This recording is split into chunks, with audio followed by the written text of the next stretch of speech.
Good evening. I'm Tom Jacobs, and I'd like to welcome you to the Bennington Select Board meeting. This is our meeting of Monday, May 9th, 2016, and we're here at the Bennington Firehouse. We're convening for the purposes of conducting some business tonight. We have an interesting agenda, as we always do, it seems. We start our meeting with introductions from the board members, and I'll start down here, Jean. My name's Jean Connor. I'm Jim Carroll. Oh, change the order. I'm Michael Keane. Good evening. I'm Jeannie Jenkins. Good evening, I'm Donald Campbell. And Justin Corcoran may or may not, I haven't heard from him, but I was away from the office, so he might have dropped me an email. If we could stand, and Jim, if you would lead us in Pledge of Allegiance.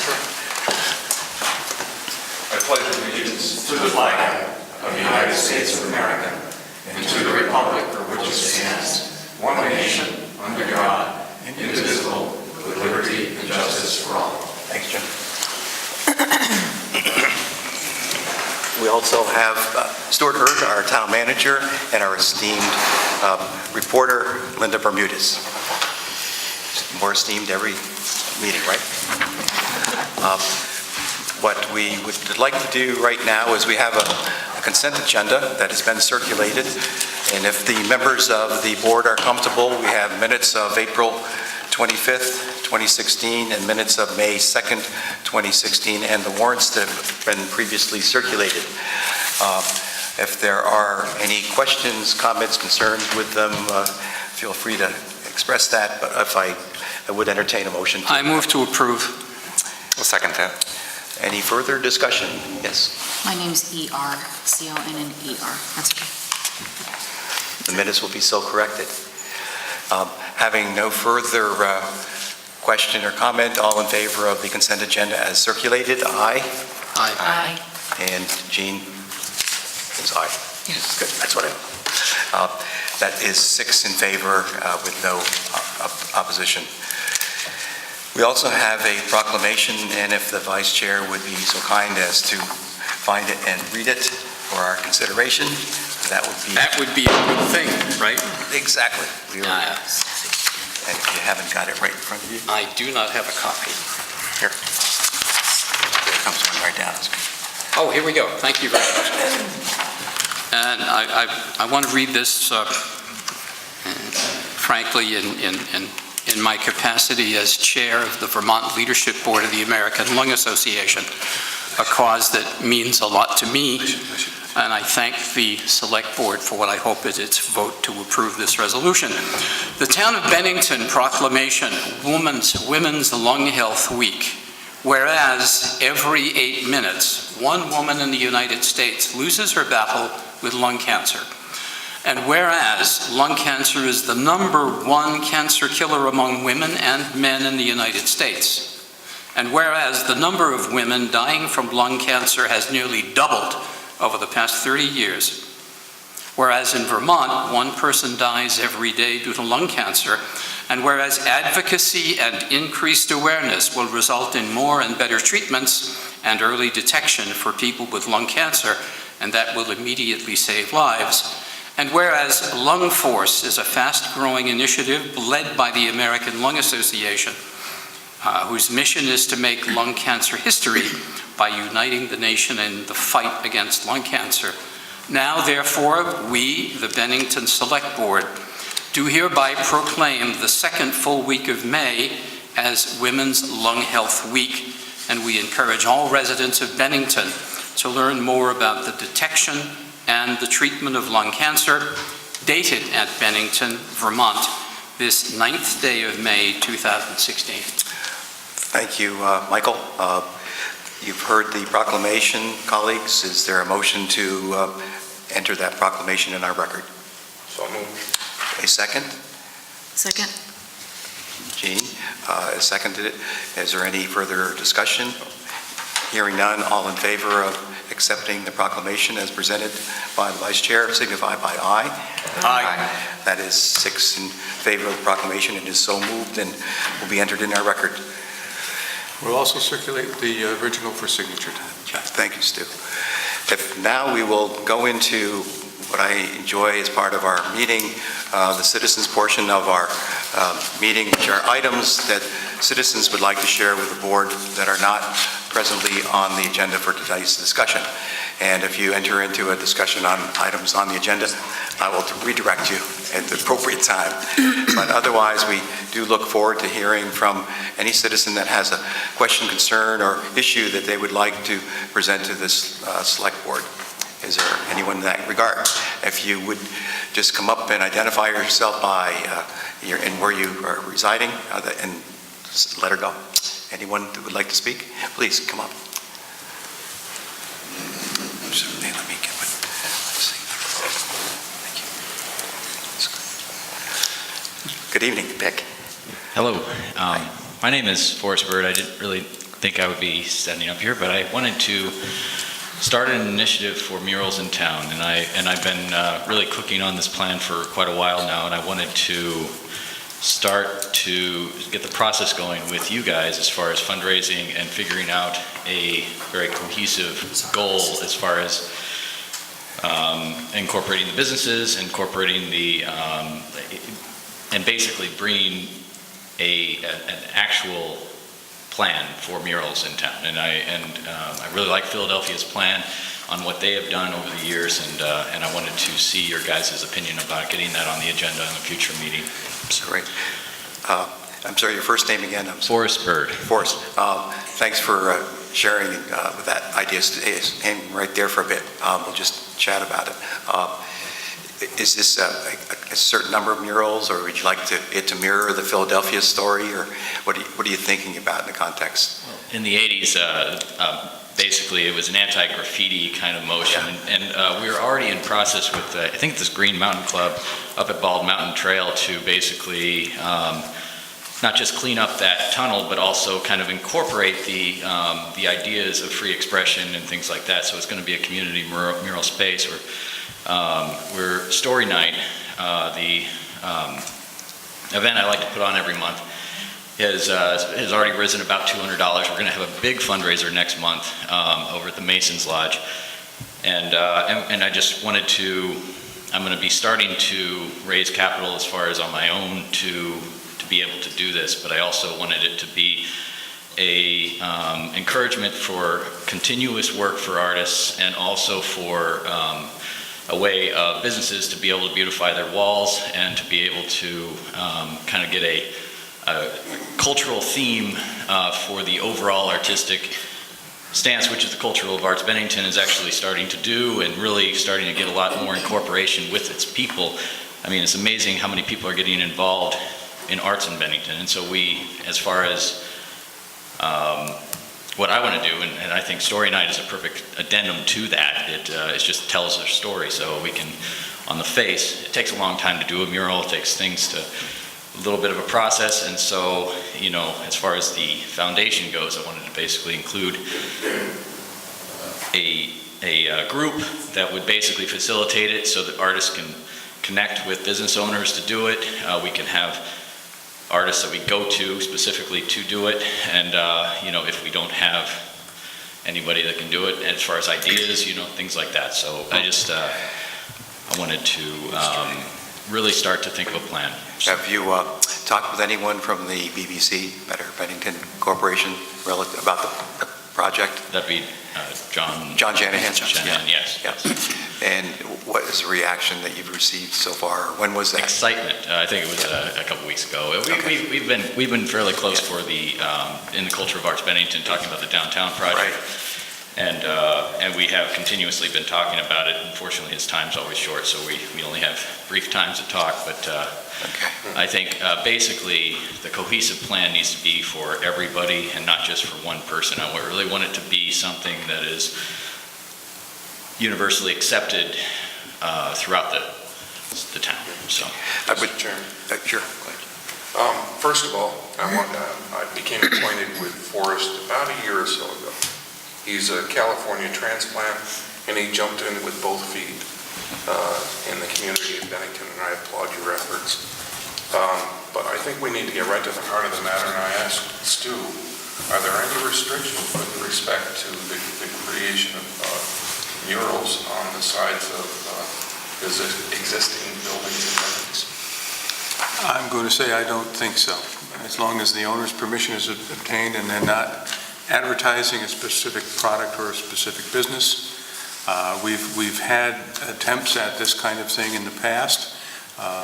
Some have done very well, some were not done so well. So I think Forrest's idea about developing a comprehensive plan and identifying the structures that would really be appropriate is really a way to go with this. Now, Forrest, do you have any current property owners that would be willing to cooperate and to endorse your?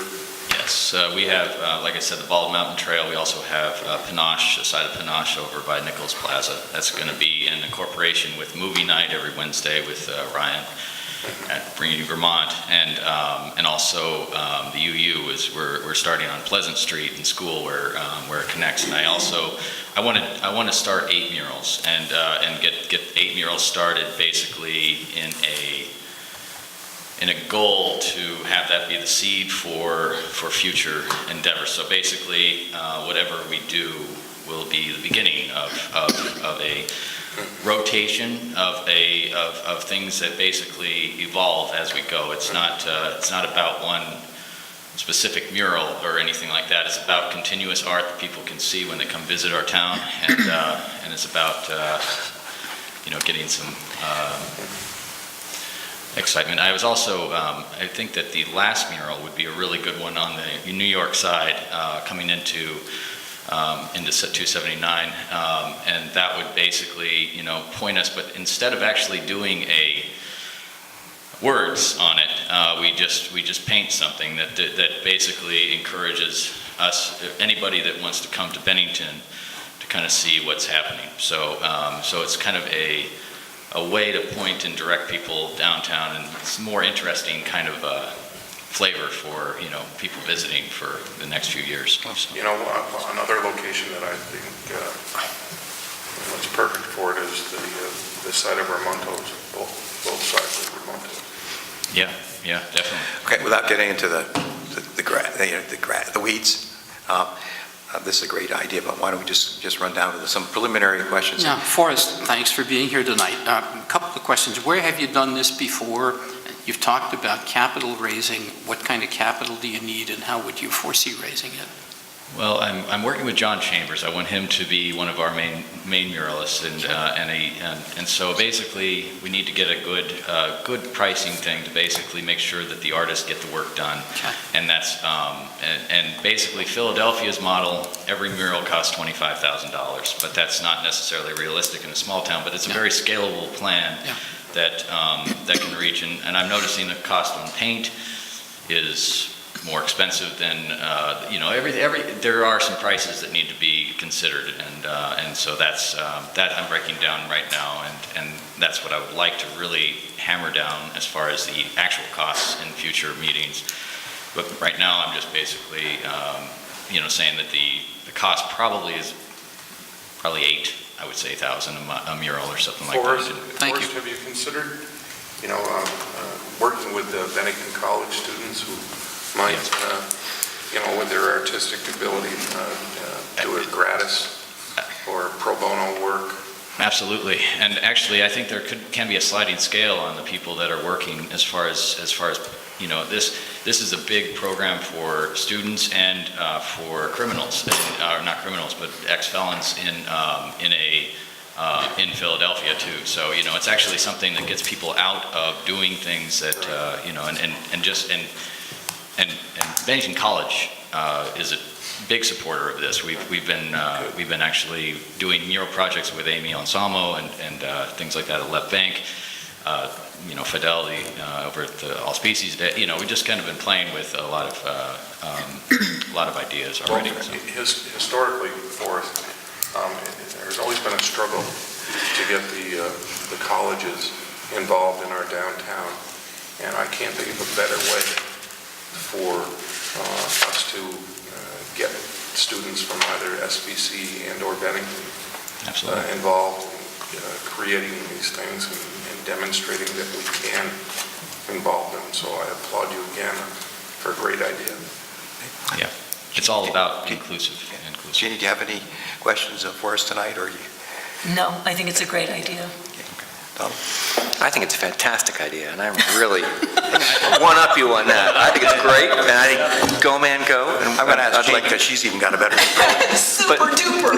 Yeah, right. I want the last superlative, but if the chair would indulge me, I'm not sure how many other people in the audience want to speak tonight, but I would love to give Forrest an opportunity to do just 30 seconds on the storytelling night that he's doing. Yeah, because that's it's what really exciting. I was just going to ask about the storytelling, but before we get to that, but on your project or the project that you have conceived, it'd be good to get that on the agenda, probably when you got it more formulated, and we'll really spend a fair amount of time on it.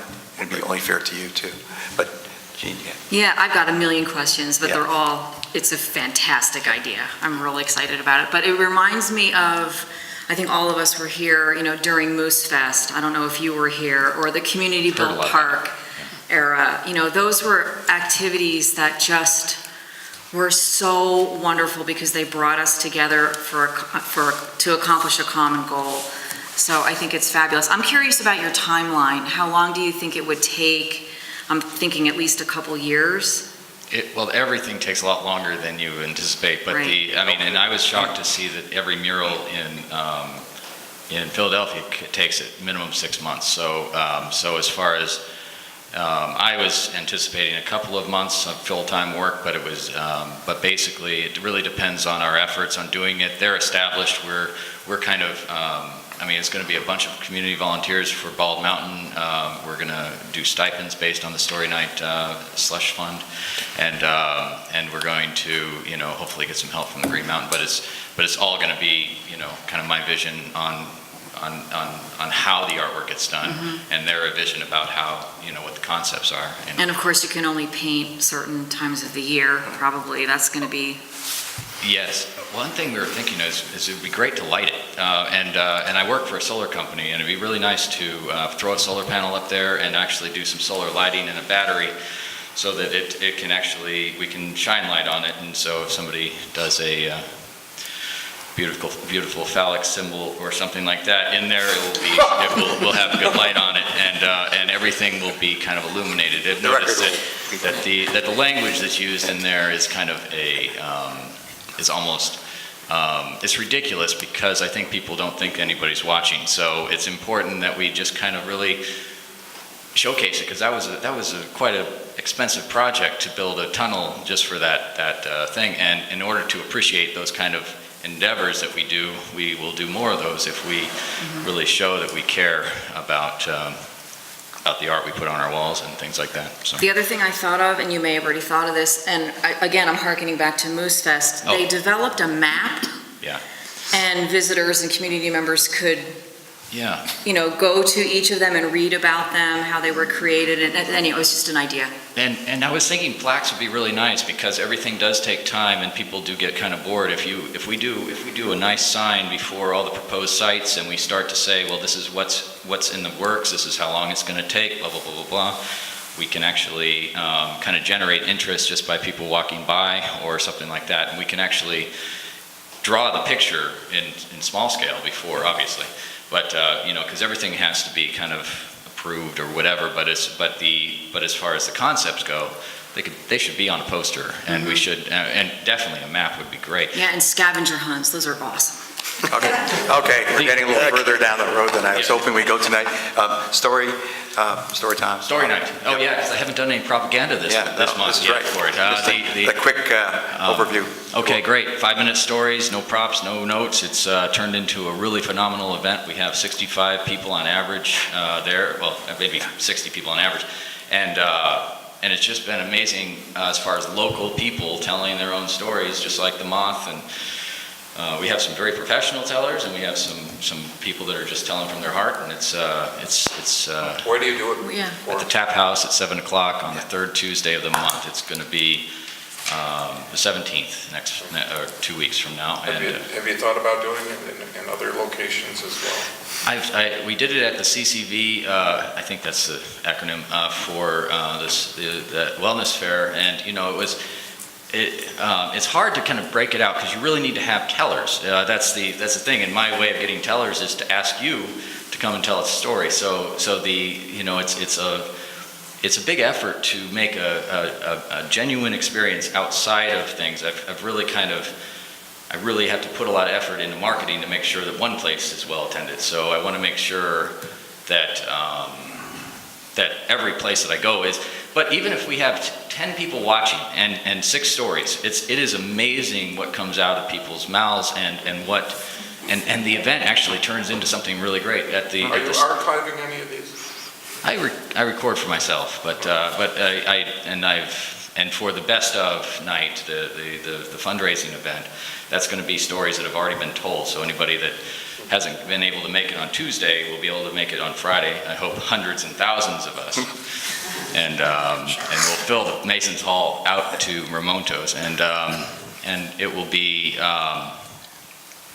Just an opportunity to hear the same stories again. So. Okay, when's that going to be again? Well, that's on the 24th, I'm hoping. So, at the Masons Lodge. Masonic, yeah. Good. Okay, I think we have to move on. Yes, we could talk about this all night, though. I'm really good at this. We'd like to as well, and Jim would really like to too. But he's going to come and give a story. I just want to add, I like telling stories, as we well know.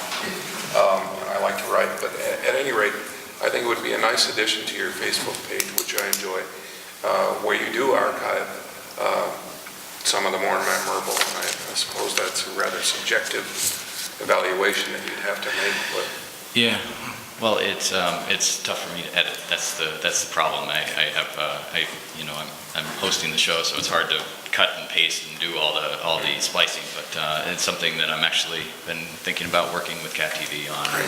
Thanks. Learning how to do that. Cat TV is going to be there at the fundraiser, and in the future, we're going to be much more professional. I've got a nice mixing board. I've got some good music. We can actually make it much more professionally recorded instead of just my laptop. So. Right. Thanks for bringing the vitality to the community, which you're certainly, and enthusiasm. We would like to draw on that, and I expect we're going to see you again. I appreciate you letting me speak. Okay, thanks, Forrest. Thank you. Other citizens that would like to just come up and have any questions that you might have before the board tonight? Thank you for your consideration, because we moved right through our 15 minutes. We're going to go right to the next agenda on our next item on our agenda. It's the hour for our community. I think is Rosemary. Are you going to be step right up? Rosemary Pelletier will be leading the discussion. I'm here this evening as the coordinator for the Hour for Our Community, and Jill Fortney is with me. She's on our board of directors. Thanks, Jill. And we're actually here for 2 reasons. One is we wouldn't exist if it weren't for the Bennington Select Board. In a way, you created us. 4 years ago, when you invited the Vermont Rural Development to do a community visit, one of the groups that was formed from that was the poverty group, and I know Charlie Jingo has updated you periodically on a number of the initiatives that came from that. Well, this initiative came from that. We're approaching our 3rd anniversary of opening it up to members. We spent the first year sort of looking at different organizations, because this is not unique to this area at all. This is an international idea, and it's we decided to go under the Our World umbrella. So that's the organization that supports us, does the software that we use, etc., and give us other supports in terms of development, and we can call them up on the phone and they respond. They have just under 600 organizations like ourselves with over 40,000 members, so it's got a proven record of being successful. So we thought, since you brought us into existence in a way, or requested we do something, that we wanted to update you, and then we're also going to be looking for your support. So I think I'm going to let Jill first explain for people either here in the audience or people viewing exactly what a time exchange is. It's a pretty simple idea. Thanks, Jill. Hi. The idea behind the exchange is really simple. and is based on mutual trust, respect, and reciprocity. Been working on that word all night. Okay. An hour of service to any member earns a time credit, kind of like time in the bank, okay, which can be used to request a service from someone else, right? Everyone's time and services are equally valued. A person doing one particular service doesn't earn more time than a person doing another type of service, right? Each individual member determines what services he or she wants to offer. For example, I'm willing to drive people to Albany, to the train station or the airport or the bus station. Okay, I'm willing to tutor a child.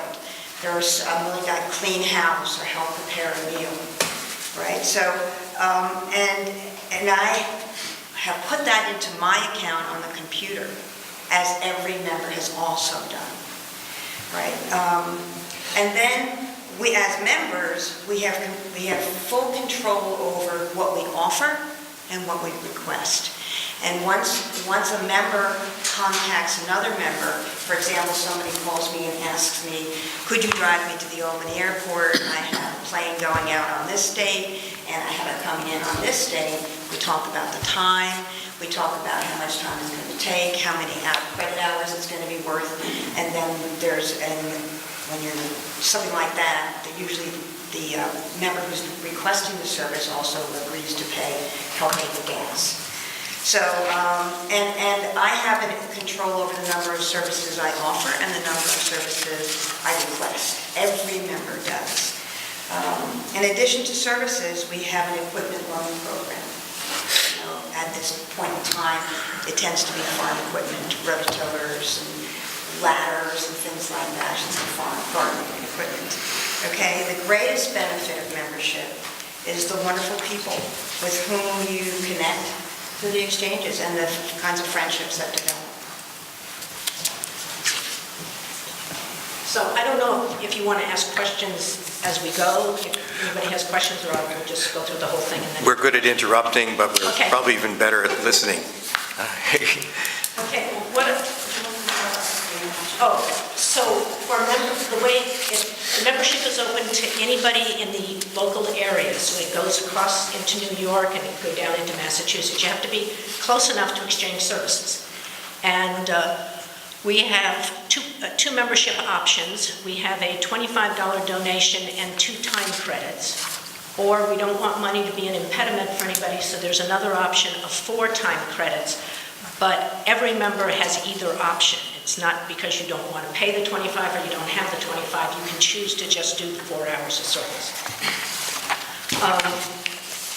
I gave to the members of the board a list, a 4-page list of the services that are currently being offered, just to give you a sense of the expansiveness of it. I would say it's everything from A to Z, but it's really everything from A to W. We don't have any speech yet. Is there a website for reference? There is a website. I have been the coordinator, and I am not tech savvy at all. We don't have a website for our local group yet. It's one of the things we are wanting to do. There is a website, and anybody who is interested in finding out more can go to this website. It's called ourworld.org. And what you'll see is a map that shows all of the different exchanges. But until you remember, you don't get access into the database.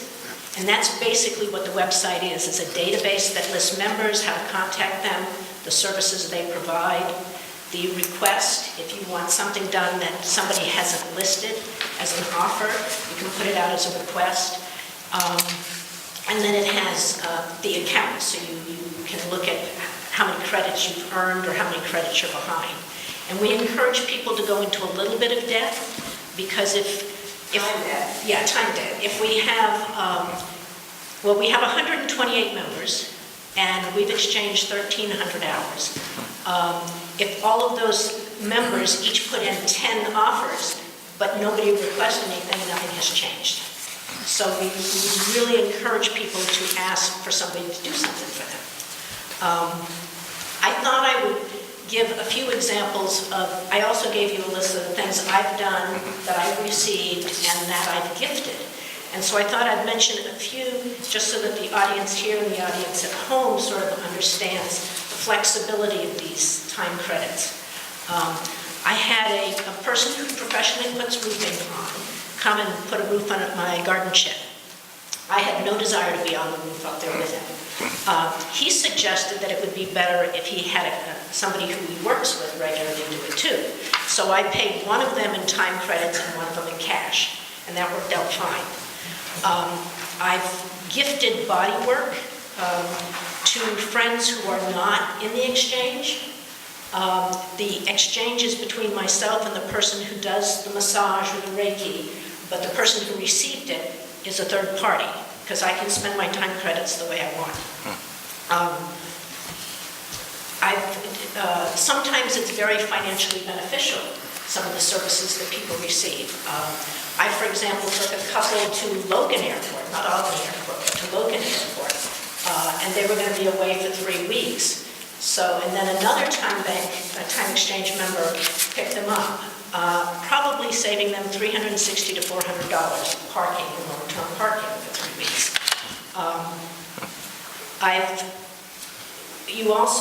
Usually it's the exact time spent, so 6 hours driving, it's 6 times credits. But sometimes you arrange with the person what it's worth between the two of you. So for example, I've had pet sitters who've come to my house and stayed. They love being in my house. I paid them 3 time credits per day because that's how much time they spend with my animals. That was mutually agreed upon by both of us before that started. But, you know, the real thing is, the people I've met through this have enriched my life so much, and I would not have met them without this venue, really. I thought what I would do, because we have both done an exchange, and I think we want to tell a story of Catherine. Catherine was a member who came on board early on, so it was really an act of faith. Anybody who joined us in the first 6 months, you know, is this thing really going to work? I mean, if you don't have many people, you don't have many offers out there. She was housebound, she was on oxygen 24/7, she had limited mobility, but she was a trained musician, she had did a lot with nutrition, so those were services that she offered. And I got to know her, and both of us had done exchanges with her, and we both considered her a friend. She passed away earlier this spring. But it started out with her asking, will somebody go grocery shopping? Which was not a small feat, because it meant driving to Pownell for somebody if they were in Bennington, picking up her list, her credit card, or her food stamp card, then returning afterwards and unloading it, because she wasn't able to get up and about. All the time you're there, you're talking, so you get to know somebody. So what ended up happening was we had 4 people who, at the beginning, did the groceries. And then I live near her, and we became friends, and so I simply said, you know, I have to go grocery shopping, I'll just do it myself, and it won't be through the exchange anymore. And so, for 2 years I did that, which it doesn't reflect in our numbers at all. And I have no idea how many such things happen through the exchange that the numbers don't say it, but the community connections are there. Then at one point, it was urgent, and we tell people, we are not an emergency service. We don't guarantee that anybody's going to respond to your request. She called and was going into the hospital. The ambulance was coming, and she wanted to know if she wanted somebody to take care of her dog. And I put out a request on the exchange through a blast email, and within a half hour, 4 people had called me and said they'd be glad to take the dog. She ended up in rehab for 6 weeks, and the dog sort of moved between those people because, you know, I'll have him for 2 weeks, but now I'm leaving town and somebody else has him. And that happened twice, about less than a year later, the same kind of a scenario, and once again the members sort of stepped forward. And I'm going to let Jill take it from here because the story gets better. So I was on the Exchange website, and I saw this call for taking care of this dog. I have a big dog, and I have a friend I go and I take care of her dog, stayed at her house. I said, I can do this. This sounds like fun. So I called Rosemary, and she says, okay, I'm going to be in town. I'll come by with this dog. And I don't know, a couple of hours later, there's a knock at the door, and I go to the door, and she's standing there with this little gray guy in her arms. He's little. He's like 10 pounds. He's little. I melted. I mean, my dog is 80 pounds. Her dog is 10 pounds. I melted. So, and Rosemary said, I will gift you 21 hours if you will take care of Benjamin. So we took care of Benjamin, and Catherine came home, and I live right in Bennington, and took Benjamin down to Catherine. Within a few days, a week, she called. She had to go back into the hospital, went and got Benjamin, took care of him. That went back and forth for about 3 months. Benjamin was not intimidated by my big dog. And there was a little bit, and it was mainly that Benjamin needed to understand that the big dog was alpha. And my husband and I liked Benjamin more and more and more. And I would go down and visit Catherine. I'd take Benjamin down to visit her. And after a while, probably about 3 months, she asked if we would be willing to take ownership of him. That she wanted him to be around another dog. She had 2 other cats. And that it was obvious that we really cared for him. So we agreed to do that. And I would take him down to visit Catherine, mama number 1. Take him down to visit Catherine about once a month or so. And he's now very much a part of our family. And I am so grateful to Catherine. I told her that numerous times. And her death was a terrible, terrible loss. Do you have a Facebook presence? We have a Facebook page, and you're looking at the person who's supposed to be responsible for it, which means I don't even do anything on my own Facebook page, so it exists.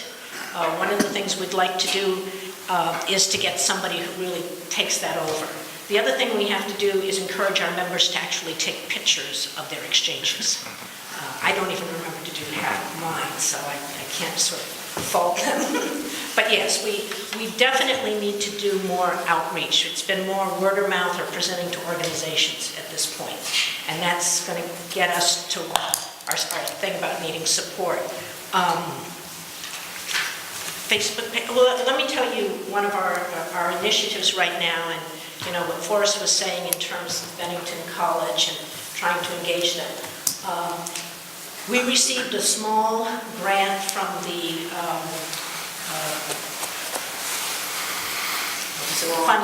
Fund for Bennington, and to hire somebody to do outreach to colleges and to people in poverty, with the idea that those were 2 underrepresented groups. This is the Bennington Idea Fund you're talking about? I said, what did I say? I'm not sure. Oh, okay. It is the Bennington Idea Fund. It's the thing that Mickey McGuire said again. And so we have Kim Post is working with us on that, and we've been working with Bennington College recently. We have 5 members of the Time Exchange who are on the campus. And I'm going to be doing some presentations to some of the classes. We're working with them to be part of the student orientation at the beginning of the year, with the idea of that, what was conversation earlier, of drawing the students into the community in a way. We're also polling our members to see if there's a strong enough interest in addition to doing exchanges. What we would also like to do is take college students who are members and pair them up with some of our members as a adopt a student for a semester program, and to give them a connection, and that way then when their parents come into town, there's some local people who will show them around and things like that. So that's one of the initiatives we're working on right now. We've got a couple of other ideas on the table, but all of those take time. I've been spending about 12 to 15 hours a month on this. It's not a paid position at all, and it could really use that much time a week to really make it grow and become a real vital part of the community. Those people who are listening, who are interested in finding out more, this Saturday at the Bennington Free Library at 10:30 to noon, we do an orientation. We explain the program, we demonstrate the software, and then you have an opportunity to sign up on the spot if you want. Let's see. So I think what we're here to update you, and now that we've updated you, we're here to really solicit your support. Both, I'd encourage you to become members.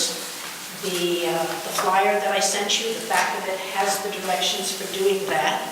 If people go to the ourworld.org, there's a button that says join, and if you follow those steps, that begins the process. And then we get a phone call to attend, if you don't attend Saturday's orientation, a phone call to schedule a time when we can explain the program to you, demonstrate the software, etc. So, that's basically where we're at now. Our next thing is to raise money. We'd like to raise $20,000 so that we can hire a part-time coordinator to run the operation. We tried doing some grants, but most grants don't hire personnel to support the program and certain initiatives. Questions? I have one central one, and that is this a form of bartering? And It is not bartering in multiple ways. It is exchanging services. Bartering has tax implications, and this does not. Bartering requires that we put a value on the service you're offering and the service I'm offering, and then we have to figure out a commonality somehow. Whereas here, the only thing we're valuing, it's a real equalizer. Everybody has 24 hours in a day. so it's time. So an hour of your time is worth an hour of my time, period. And the IRS doesn't know what to do with that. So there are tax implications. It's insanity for them. Casual. I have one really quick thing. I keep reading on Front Porch Forum about, is that you? Is that this organization, or is that something different? On Front Porch Forum, we have been announcing the orientations. Okay, Yes. okay. And we've done it in Bennington and Pownell, and so I think it hits surrounding communities. Okay. We've done presentations to some groups, and we welcome the opportunity to do that. On the phone number is, our local phone number is 379-5951. It's on the pamphlet. And we will do presentations to various groups. I was just curious, it was the same organization. It's the same organization. Are there services that are being requested that you don't have a person providing them yet? Are there gaps, basically? Most people are looking at the services and then not putting out a request for something that's not there. Okay. So I don't know. I know we as an organization need services in terms of brochure development, graphic design, those kinds of outreach things. And that's one of the things we're working with the college with too. Rosemary, how many communities in Vermont are on the program? Would you say? I believe there are 5 time exchanges in Vermont. There are 2 that are under this umbrella organization and use our software. And one of the advantages of this software, which I didn't mention, but for the college students it becomes an important piece, is it used to be you could only exchange within your geographic area, but they have opened it up globally. So for example, if I go to Portland, Maine, where there's an exchange like this, and we've activated the interglobal connection and they have activated it, I can exchange with people in Maine when I go there to visit. Matter of fact, the guy who does the software said, stop in and I'll take you safely. Thanks. So it's got a potential beyond the community here, but right now we're focusing on really trying to just grow it here. Oh, but there's 3 others, and they use USA Time Bank as their software and their umbrella organization. There's White River Junction, this is the same software we do. There's one in Brattleboro, there's one that's been going on for a long time in Montpelier called Onion River Exchange. And I'm not sure if, I think Middlebury's is not, I think they had one for a short time and they don't now. And I don't know that there's one up in Burlington, but there should be. Jean, Donald, any questions?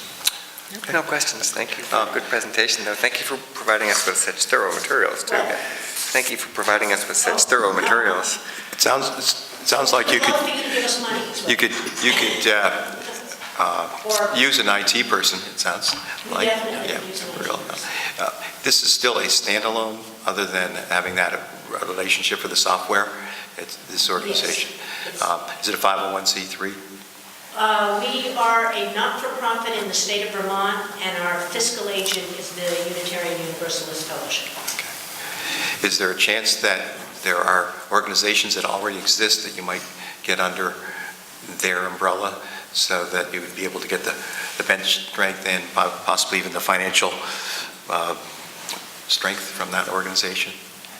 I'm not sure. It just basically, is there another organization you could affiliate or partner up with so that you wouldn't have to look for the next, pardon?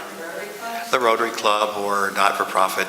We have at budget time, and we have a whole list of not-for-profit organizations that come looking for the community support. And if you were part of that, that might make the presentation and possibly even the community more aware of the organization. I know the United Way now has returned to Bennington. I don't know if that would be a... That's a type of thing I would think of. As far as the financial support, I'm not speaking for my colleagues, but usually it's at budget time. We say, here's what we got to be looking at, and it depends on where it comes from, and they do have to have, the requests have to come from a 501c3 entity, I believe, right? Not necessarily, but I think you're correct. The timing is really at budget time where we can see how it fits within the concepts and the budget that we're moving forward. But it's really, I think, an eye-opener, and also, it's a resource that the community can and I think has availed itself of. And when you look at that, basically almost 3 pages of services, it's pretty impressive. And as we add more members, they add more services. We recently had somebody who now does energy audits. That wasn't on there 6 months ago. So it's... I think It'll grow slowly without a paid person, and it has the potential to really take off if there's... It does, because... somebody who it's their job. The whole idea of exchange, not barter per se, but, the chicken for the chicken, it's really, that's how we're going in that direction. Yeah, and a lot of it is happening here, but you have to know the person, whereas this provides a venue where you find out the service, and then you find the person who's connected to it. Right. Which is why it builds community. Thank you, Rosemary. Okay. And thanks very much, Jill. Thank you very much. And hopefully we'll see people on Saturday morning. All right, thanks.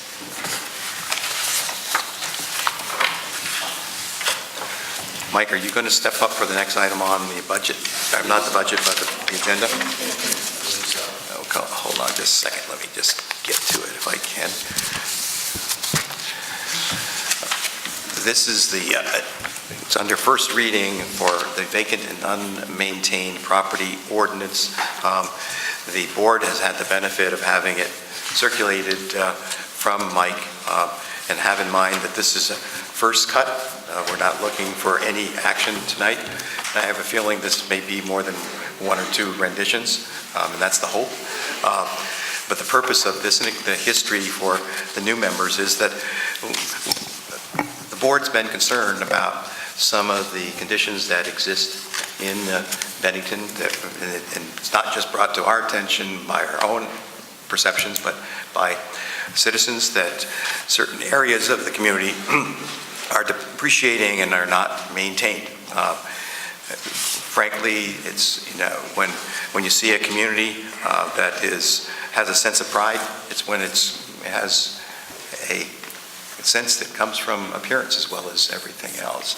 But we also recognize that this is not the best financial times, and that's going to breed also some disrepair and some challenges to maintenance. This effort, and as we're going to be talking about tonight, is just that how can we respond to it? And not going into the weeds or even to the grass. This ordinance is to make it basically to support and encourage, and then if there is a need for town involvement to assist, we're going to be able to do that under the ordinance if and when it is adopted. But there's certain things that we're probably going to not end up with because it doesn't work practically, may not even work legally, because if we adopt an ordinance, we want it so that the entire community benefits from the activity. Mike, could you just sort of giving you the broad brush background of Sure. how we got to this point and where we might go with the discussion tonight? Absolutely. So let me start by saying the ultimate goal of what you have in front of you, and for the public's knowledge as well, is to fill vacant buildings and spaces.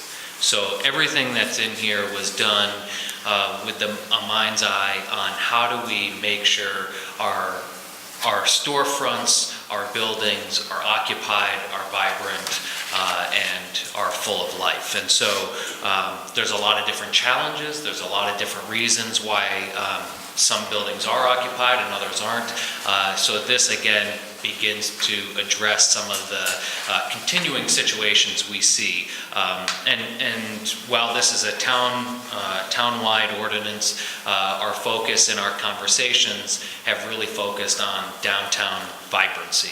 So as you mentioned, Mr. Chair, this has been an ongoing process for probably more than or close to a year now.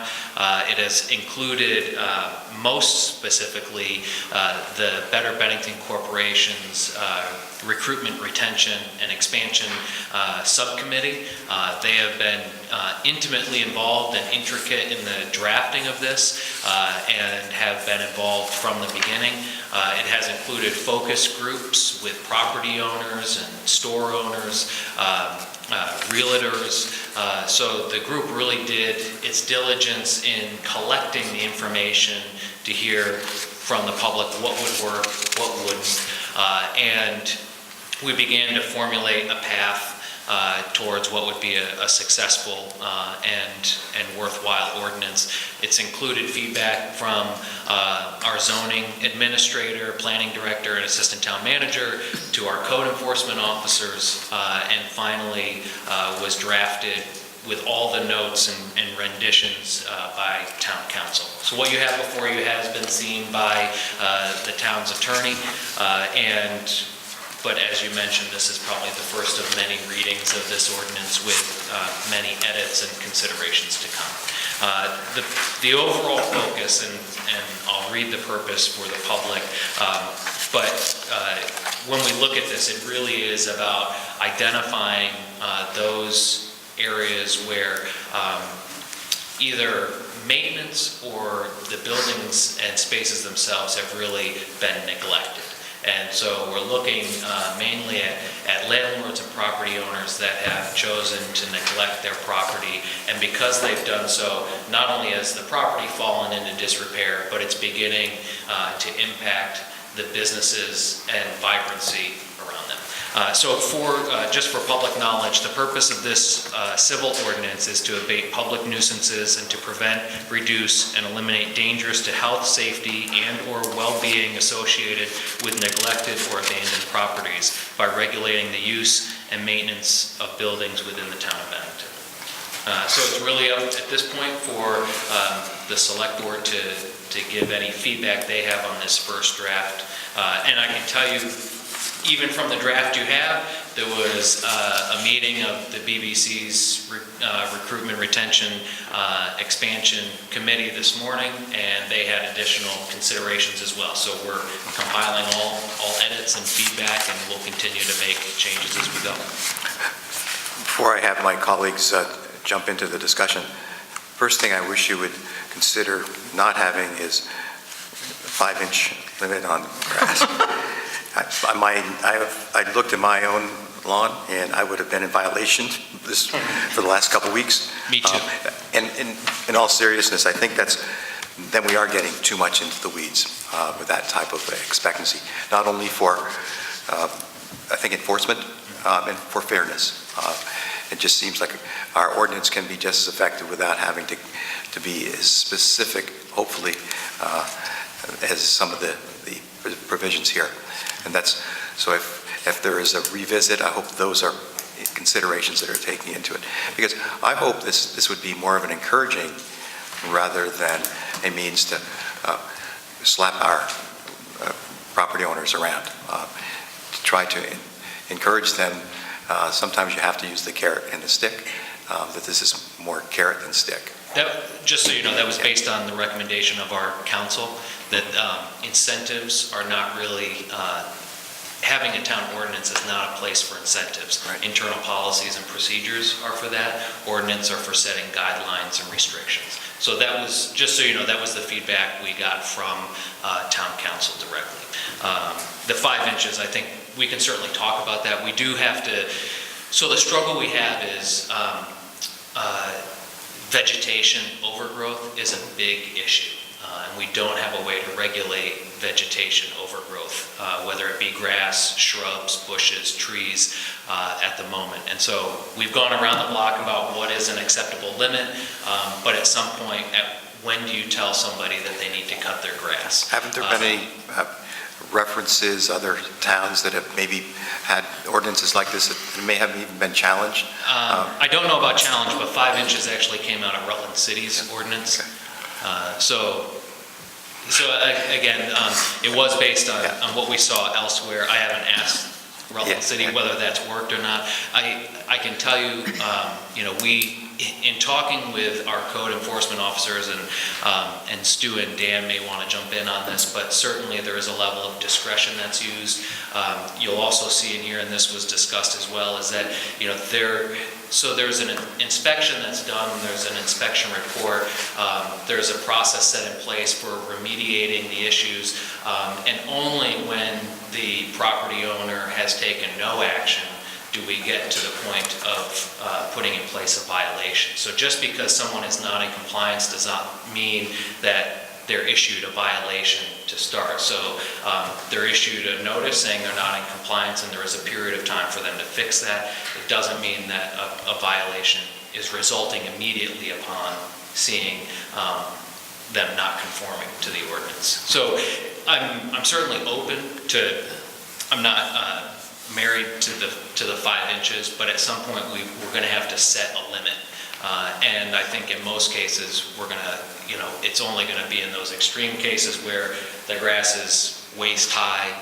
Okay, that's a good point. Then maybe it should be waist high rather than 5 inches. But I think we have to also think about where, we can certainly consider because the other issue that we've discussed, and I've had this conversation with Dan as well, is the way you treat a property in the downtown versus the way you treat a property in a rural residential area. And so, again, do we want properties, and I can think of a couple where the grass is waist high in our downtown, right in our business center, and what is the proper length for the grass and vegetation in those areas, without getting into a consideration of now there's a different height grass for each zone depending on where you're at, and now we've got multiple considerations for how tall the grass is. Yeah, I think it's a healthy conversation. I think that's certainly what we should be Let me add that there's probably a context here. When you have vegetation overgrowth and you have chipping paint, peeling paint, you have part of a front porch that looks like it's about to fall down. I mean, most of those things tend to happen in combination with each other. So vegetation overgrowth may just be an offshoot of a lot of other neglect, and by the time you have seen the rest of the neglect, the vegetation overgrowth is almost an afterthought. But we do also have vacant lots that are uncared for Yeah, that's in true. our downtown. And so certainly, again, the 5 inches could be 7, it could be 4. You know, we can certainly talk about that.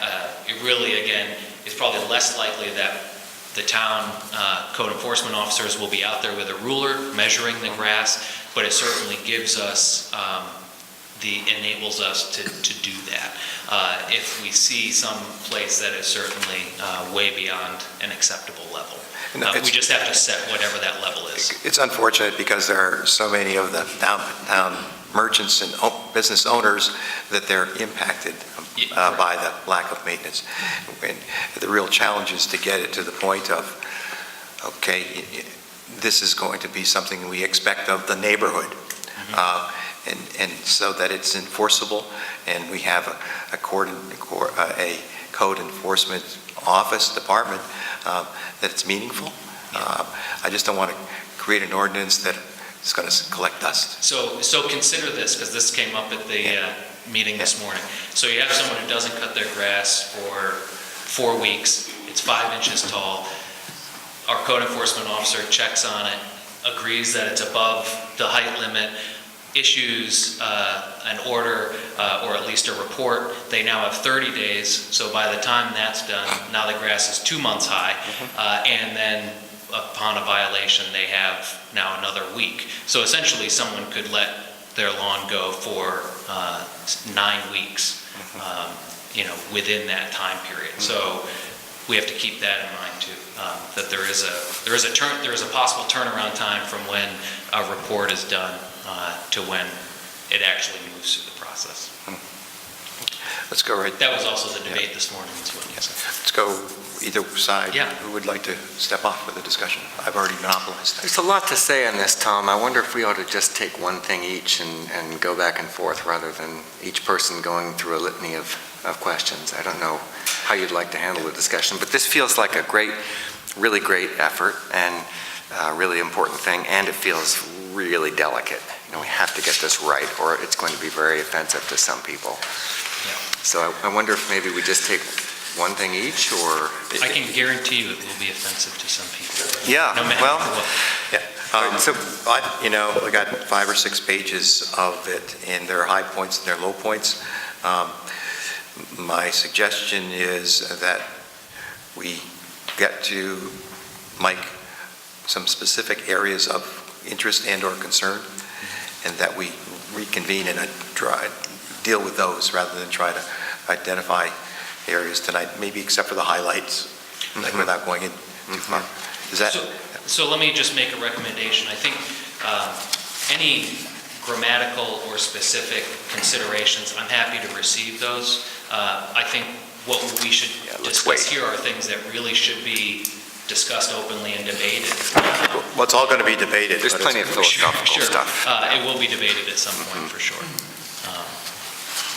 But any grammatical issues or considerations? Well, I'll start, if you like, Tom. Yep, And, please. by saying, I think one of the things that's a little bit confusing about it is that it starts out with quite a recitation about sort of dangerous things and public nuisances which are unsafe and hazardous and whatnot. And I think most people could get around that. So if there's a tree on somebody's property and there's a limb that's about to fall on people and hurt them, that feels like dangerous or unsafe. But then the grass thing is a little bit hard to reconcile on that. So, so in this sort of authorization piece, it feels like if we're going to get at something that's aesthetic, we need to really so say, because some of these things may not be public nuisances, they may not be unsafe or hazardous.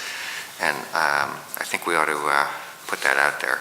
That's a very general thing. One specific thing I'd offer you, I have a lot of different things I'm interested in, but very selfishly speaking, I live in a big old chunky house that is from a different era.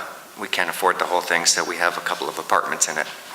And we don't always have those apartments rented, but I'm not sure I'd want to be going in and out of this, having to flag when those apartments were empty. Now, we are a public building because we have 3 people living in there. So I wonder if maybe residences where people are residing in them are a slightly different category than either commercial properties or properties that are being rented out. It feels to me like there's something different if somebody's living there and taking care of the place. And again, I don't mean to be self-serving in this, but I'm bringing my personal experience to that thought. Let me point out, so that was a conversation. I believe you have a version here, and I'm looking at what I gave you, I believe. That the expectation... Where's that, Mike? So I'm on page 3, 27-7, letter A, registration, or number 1, registration, letter A. If we look in that first paragraph, so approved by an owner of a vacant building or space not designated as residential shall register the vacant building or space with the building inspector. So those residential spaces would be precluded from registering. Very good. All right, problem solved. Thank you on that one. Yeah, not a problem. But that was a debate that came up as well. Because there certainly is a lot of turnover residential. I've got to wait. Right. And so I want to state that I have had the opportunity to see this several times as I'm on the BBC committee that's been reviewing this. Thank you. So I would just like to hear other people's comments. That's good. For me, 3 things, Mike. Number 1, how will this be propagated and publicized? Never mind about enforcement, but how will it be publicized to the community so that the community, if and when we do pass this in some form or other, becomes aware of it? I'll look to Stu and Dan in terms of ordinance implementation. Is there a standard public hearing that has to occur for the public to give feedback? Once adopted, the ordinance has to be posted within 14 days in a paper of local circulation. We also have been putting them up on our website, and I believe they need to be posted in 3 public places. And we've been using the kiosk, the town offices, and the police station, posting all of these. And just as a matter of record here, since this ordinance was first drafted in Article 27, we've adopted our Articles 27, 28, and 29. We're now looking at Article 30. That's how long it's taken to pull this together. So I would suggest along those lines, once we have a good working draft that at least has had the board's initial feedback, I would encourage, certainly it'll probably get covered in the local press, but we'll set a future meeting to hear public comment. We'll put a draft of this on the website so people can read the draft and having reviewed it. Yeah. Second thing is, I think this is really, as we pass some form of it, this is really basic blocking and tackling in town for beautification or keeping things up the way they should. And thirdly, when you look at everything here, you read, this will happen within 60 days of an effective date of this ordinance. Maybe there's a way, if and when this passes, to put some of this in kind of a matrix form, so I can do a quick read, or a citizen, homeowner, property renter, can do a quick read of this situation, this time amount, or this time span, this consequence, for example. You bring up a good point, and I want to make sure always do. Yes. I want to make sure I clarify for those in the audience and watching at home, the focus of this ordinance is on commercial properties and multi-unit dwellings. So it does get into some of the decay that does happen residentially, but the majority of this does focus on commercial and multi-unit. Why don't we address it that way? Commercial property and multi-unit? Because we have a lot of issues with primary dwellings. Because, just the Article 27, vacant property and property maintenance ordinance, that by itself is somewhat confusing and misleading. Is this a vacant property ordinance, or is this a property maintenance ordinance? It seemed like if it's going to be a property maintenance ordinance, it should say that. and then have sections and subsections for commercial and multi, and then residential separate, so, just so that you can, it follows. Because right now, it seems like it's somewhat all over the landscape. So it's certainly up to the board, but it started as a vacant ordinance, and we found that one of the issues we're running into is maintenance. So it tries to tackle both. We could, we can separate those out into two ordinances, but it's really up to the board in terms of what you feel is appropriate. Because we do have problems with vacant buildings and spaces, and we do have problems with occupied spaces, and we do experience, and the feedback we heard loud and clear from our code enforcement is the current state of single-family homes. I'm just, what I'm saying is, you don't need to say at the title, vacant property, you can just say property maintenance, and have the vacant property tucked in, part of it. Yep, great. That's the issue I have the most concern about are the absentee landlords. And I noticed on, let's see, page 3, under registration B, item 2, for the owner residing outside of Vermont, designate and provide the name, address, blah, blah, blah. Should it, instead of saying Vermont, should it be area? Because you could be inside Vermont, but be 3.5 hours away, but be outside of Vermont and be 20 minutes away. So I think that could be, I don't know, somehow worded differently too. Where's that? Page 3, under item number 1, registration. Yep, got it. Under subheading B, number 2. Great, good. So I guess I would like to see a little bit more on dealing with the absentee landlords. And I may be incorrect when I say it's true that there's an incentive for landlords to not rent their space. So if you're not planning on renting your space and you don't want to necessarily rent your space, why would you maintain it? You see what I'm saying? It wouldn't serve you any purpose to spend the money to maintain your property if you have no intention of finding a tenant. This would require them to maintain it to a certain level. Right. Or face additional penalties and fines. Right, but that doesn't mean then they're going to rent it. Correct. Right. I'd love to see some stronger language or Can you give an getting rid of example of those that? incentives. Can you give an example of that? I'm just not sure where you're going with that. I think you in need to terms help me understand it better because I might not be understanding it better willingly. I'm willing to admit that. I've heard that there's an incentive for landlords to leave their buildings vacant. They're financially, Tax incentives. they're financially rewarded for that. And I was hoping that we could do something about that. And maybe this is not the appropriate mechanism to deal with that. So it certainly is the issue we run into, that it is sometimes financially easier for people to leave their buildings vacant. It's certainly up to their own discretion whether they choose to rent a space or not rent a space. You can't force somebody to rent a space.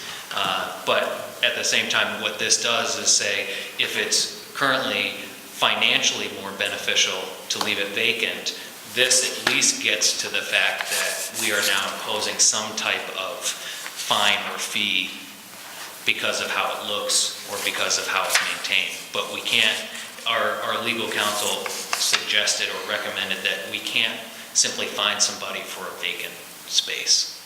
So there is not a way for us to, just because somebody leaves a space vacant or does not rent it, for them to be charged additionally. Can you take away the incentive to leave it vacant? I'm not sure where the incentive lies, and I'll look to Stuart Dan to give feedback on that. But they use it, I'm assuming, as a write-off, which is probably not something that's assessed at the local level. Yeah, so I'm happy to understand. I mean, that's a federal tax Yeah. issue and a state tax issue. It's not something we can control. Okay. But what this does control is making sure the property is in good shape. Right, And that it's I get. maintained. And so that does But it's not that- a blight in the downtown. right, and so there is money that needs to be put into it. Absolutely. I understand that piece, yeah. I've got some questions. Let me, before we move off of that, because you were asking about registration as well, I think it's important for people to realize as well that in terms of registration, I think many property owners will see that as a penalty, an additional thing they have to do.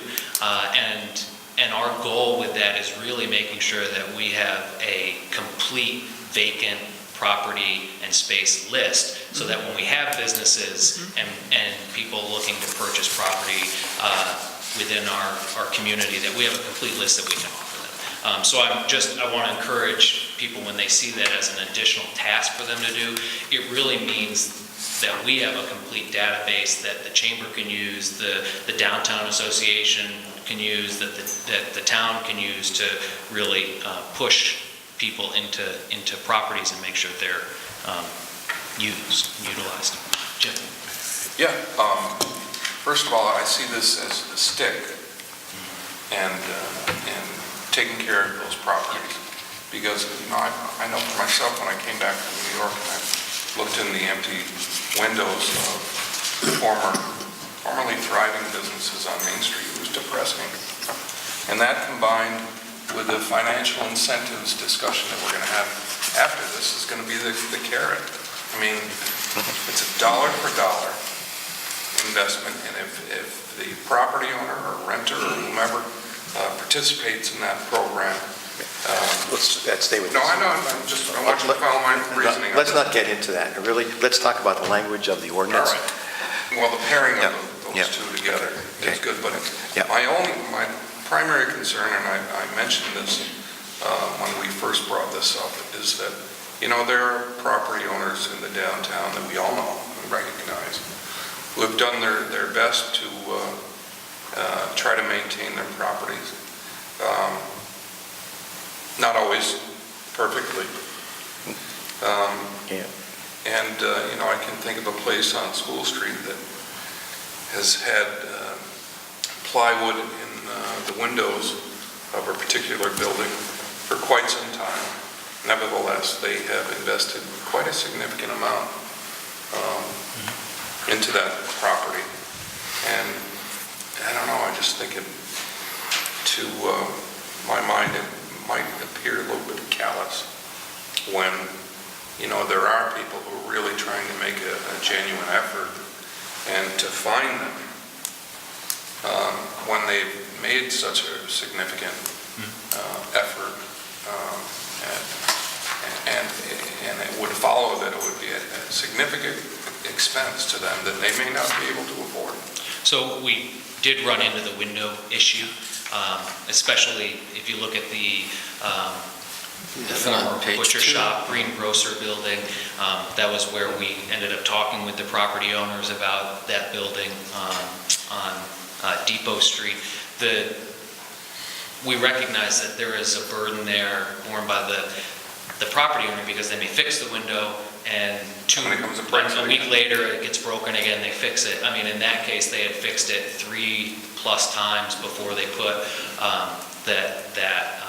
the plywood up. So you will see in here around things like plywood windows, we try to put ourselves in their position. So if you're going to use plywood, if it's going to be up longer than a period of time, how can we paint it black? So it looks like a window, or can it be painted and designed to look like something other than just So you're plywood? willing to have some flexibility? Absolutely. As long as the property owners have demonstrated a willingness to work with the town. Correct. Absolutely. Well, I don't see that in the language. Yes, sir. Find it in here. What, the plywood? Page 2. Page 2, number 2, under broken windows. I think Jim's got the answer. All right. Yeah. Good. Well, that's what I was really concerned about. It's not going to be so draconian and absolute that, as long as, people are acting in good faith, we're going to treat them fairly. Well, and a good example of that is on the BBC's committee, we have local property owners in our downtown who do work to keep their properties at an acceptable level. So again, luckily, it worked out well that they were able to give direct feedback into this, so that we're not unduly penalizing those that are really trying hard, for sure. This ordinance came as a result of properties being identified as distressed. I mean, it's obvious to the folks in the community, if you drive through, or you're having your business right next to it, and that's the driving force here. But prior to this being adopted, hopefully it will in some form, there was no mechanism to deal with it. So this is to give the community the opportunity to have a tool, just another tool, to get some response. And that's, again, that goes to the carrot and the stick. And this is the stick, and the carrot has always been there, but now we have a way to deal with the non-participants. And I think this is, as I said, a good first effort for us to share, but I'm looking forward to what the community is going to be thinking, because I think you're going to have both folks that say, it's about time, and then you're going to have folks that say, don't interfere with my ability to maintain my private property. And that's where we're going to have somewhat of a rub. But I think we want to make sure that what we present to the community makes a full sense. I mean, for the record, you included a list of 8 properties that are distressed. What's the point where a distressed property becomes condemnable? When it's unsafe, according to an inspection by a properly licensed structural engineer. Mike? And when's the last time that happened in Bennington, for example? After a fire or something? The one I was involved in was the old box factory, which is now currently where the original Stewart's was. Okay.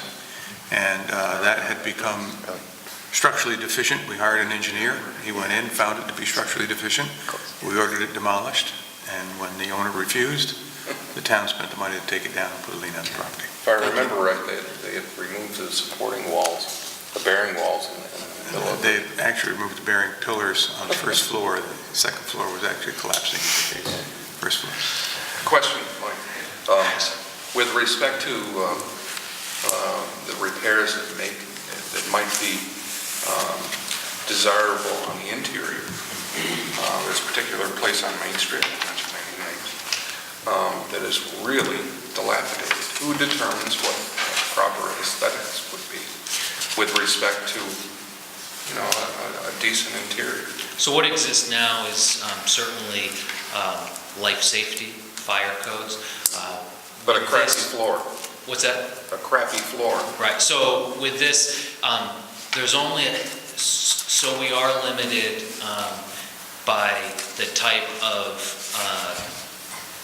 direction we can give on the interior of buildings, because the impact is certainly less in terms of public nuisance. And that was a lot of the feedback we received from realtors. There was a very strong line that they drew between, and in many cases with the realtors, they supported an ordinance that required the properties that they represented to be of a certain standard on the exterior, because they can't necessarily force the people they're working with to maintain their property at a certain level. So they actually supported the idea of exterior improvements.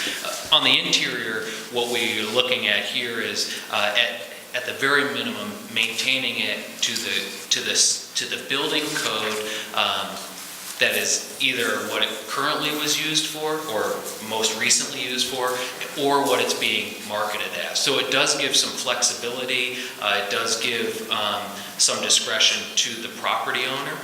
So let's say they had, it was formerly a restaurant, but for them to maintain it at a restaurant level code improvement, that's pretty extensive. If they were going to market it as office space, we would allow them to then maintain it at whatever the office space standard is, or vice versa. It's certainly up to them, but they have to pick, at least currently there's no requirements that it's kept to some level of building code other than life safety. So in other words, fresh paint wouldn't be required. No, unless there was, we were looking at mold or deterioration of the wall structures. But essentially, and certainly Dan is more skilled at this than I am, but we would be looking at certainly fit up that met whatever the building standards are, for whatever they determine, either the previous use or the marketed use. Okay, thanks. Yes, Keith. Is enforcing this ordinance going to increase the amount of work for the building inspector dramatically? Yes. It is, and it's been a conversation we've had at the staff level. Okay, because it's About great what- to have the rules, but if it's not enforceable, then... We Or do- enforced. It can be enforceable, that's one thing, but enforced, Yes. that goes to the Yes. due diligence, the challenge that we have with that, in Certainly enforcing we have Out of a- the office more anyway. Certainly, we have a limitation on active enforcement, and that's just because of resources and time. So in many cases, I think those properties that are significant or severe will rise to the top. Those where we've received complaints will rise to the top, before we start getting into visiting every vacant property in town. Mike, this is maybe semantical, vacant building and vacant space. If I look at vacant space, it says shall mean any 500 square feet or greater portion of a public building. Vacant building shall mean any structure. Isn't a vacant space part of a vacant building? If I read it that way? So a vacant space is part of a build, so Dan and I had this debate, Whoever won, I want to hear. So you can have a vacant space, but not a vacant building, but you can't have a vacant building with an occupied space. So in this sense, we had to delineate between the two to be able to say, what do we consider a space? Is it simply an office space? And in terms of some buildings, it's an entire floor. So we had to put some criteria in there because you can have a vacant, in many cases, if you look at our downtown, and this is not to pick on any property owners, but we have the Putnam Hotel, first floor occupied, second and third vacant. We have the Hart Block, where everything from the Four Corners to Madison's is one building, and so each one of those would be a space. And so if one of those businesses didn't exist there, then this would give us the authority to look at a space versus an entire building. Okay.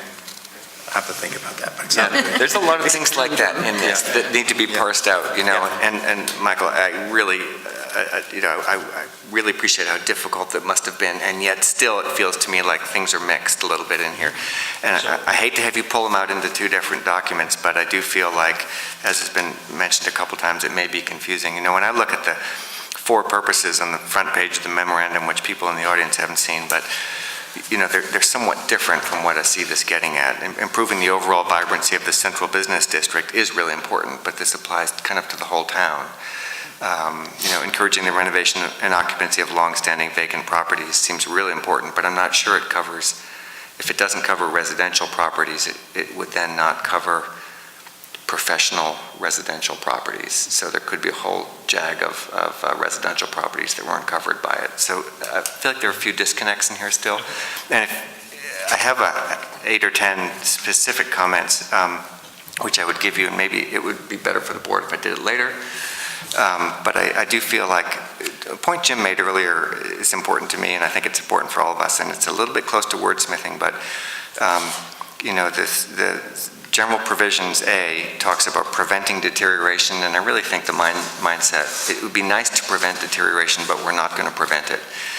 We're going to reasonably reduce it, we're going to be minimizing it, we're going to be doing something reasonable, but deterioration in all buildings and places is going to happen. So I do think that that's kind of the mindset that we have to take on here, is that we're trying to create a reasonable ordinance that people can live with, that is not setting the bar so high that nobody can get along with it, but that sets the bar high enough that we can raise the standard a little bit for some of our communities. The rest of my comments are mostly mechanical bullets that seem like they could be bunched or or things that seem a little vague, and I might talk to you about them afterwards, if that's all right. I've got one more question, Mr. Chairman. Go ahead. Yeah, it just flashed in front of my mind. Would this apply to Old Bennington as well? No. Okay, so the Willemsack Inn will continue to look as it does. Like the Willemsack Inn looks today, and look like tomorrow unless more of the shutters fall off. But you're right. You know, it might be helpful, again, this is a very important ordinance. If we have some more discussion relative to the verbiage, if we take, some classic examples of what we have in town and put it on as a PowerPoint and say, here's what we got here, and here's how this ordinance might impact that property. So that we have sort of a sense of it and the community, what the impact will be. Because we drive around, people walk around, they have some idea, but I think it would be helpful to see that on a PowerPoint. And a couple, you've listed or you shared some of the areas which are so-called distress. Let's use a couple of those as our example of what we're trying to address, rather than trying to just talk in words. I think the picture is going to be helpful. Does anyone else think that's good, bad, or? I think it's good, because sometimes you see things over and over and over, and you don't see them anymore. Yeah. And I think in the conversations in the BBC subcommittee, that often that is exactly how it worked and how the language evolved. Right. So I think it would be helpful. Does anybody know of any property owners that would be okay with us showing their district? I think you should go up to Rutland and take a bunch of pictures up there. Just don't give the address. Do what you can do. Yes, no. Some are, Yeah. Is it not permissible legally to identify a particular property that is derelict? I'm sure we probably could ask general town council of that, because Stu? I certainly don't. Your thoughts on that? Well, since we don't, I think you, I mean, it would be out in the better if we public. could find some property owners who are willing to work with us to showcase their properties and what can be fixed, as opposed to throwing something up on the board and they have no idea it's coming. No, I certainly forewarned is appropriate, but we have a list here that is that part of the agenda It's confidential. materials? It's public I record? believe, No? It's confidential. Okay. We so made this- it confidential because of the fact that those folks have not been contacted. Okay. We just wanted to highlight some of the properties that exist. I think for the next time, we should talk to some of those property owners and see if they're willing to allow us to use their property as an opportunity for change. Mike, is a question for you. Yes, sir. Are there property owners who have stepped up prior to either the formation of this ordinance, who have done the work that what we hope that our future or current property owners who are derelict? so kind of a before and after. Yeah. I'd have to think about those and probably talk with Larry McLeod, who does some of the interior pieces as well. But I would absolutely think there are some where we could use as an example. I also think that. Shires comes to mind. Yep. And the work that they've done. It's out there. Yep. On different properties. Okay. The board would like to have continued discussion, or we got Michael, so has that been any help? I'll take any and all suggestions, feedback, recommendations. In very general terms, Tom, I was thinking we might help us to really get clear about a recital of what we want this piece to do and what we're trying to get it to do. I think that this recital doesn't quite catch what we're trying to do. Okay. And I do feel like that might be an important part of coming up with the final language. So if we can get to the point where we agree on the values first, the things that we're really trying to do in this ordinance. And I think you've probably already gone there in terms of you can imagine what you want to have done, but I'm not sure that we're all in agreement with exactly what we want this to do. And I think that's part of the challenge is because it had to be legally enforceable, and I think it has to, the town council, I can see the words of art that are critical for enforceability. I mean, what you have before you is a extremely pared down version from our town council based on what we sent them. So there was a lot of stripping that occurred in terms of other pieces and thoughts and recommendations we had on that. And that was solely based on legally enforceable. Donald, are you looking for some sort of preamble about intentionality, or? It's a little bit what I'm getting at, and I don't know if it belongs in an ordinance, but I do feel like the part of this that the community might be able to really get their heads around is this notion of shared values around, what we as a community feel we can reasonably expect from each other. And, this jumps right into the authorization, obviously talking about the public nuisance and danger and unsafe things and hazardous things and whatnot, and the definitions and whatnot. But I know this is a soft way to do an ordinance, but I do feel like it might be important for this group to expand on the purpose just a little bit, so that we're all clear what we're trying to do.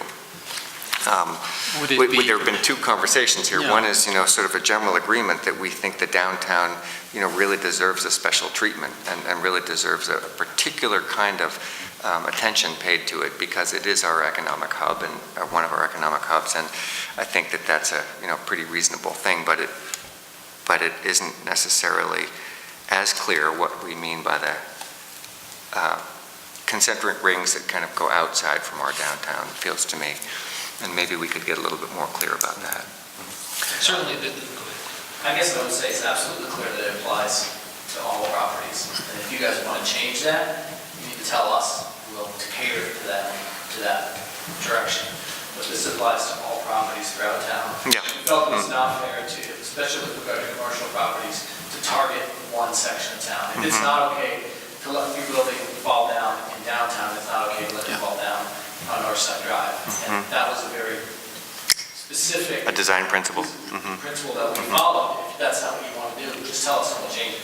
I don't want to. I'm not saying, Dan, that that's necessarily what I want to do, but I'm not sure that we've gotten to a complete understanding and agreement of why we feel like we're doing this.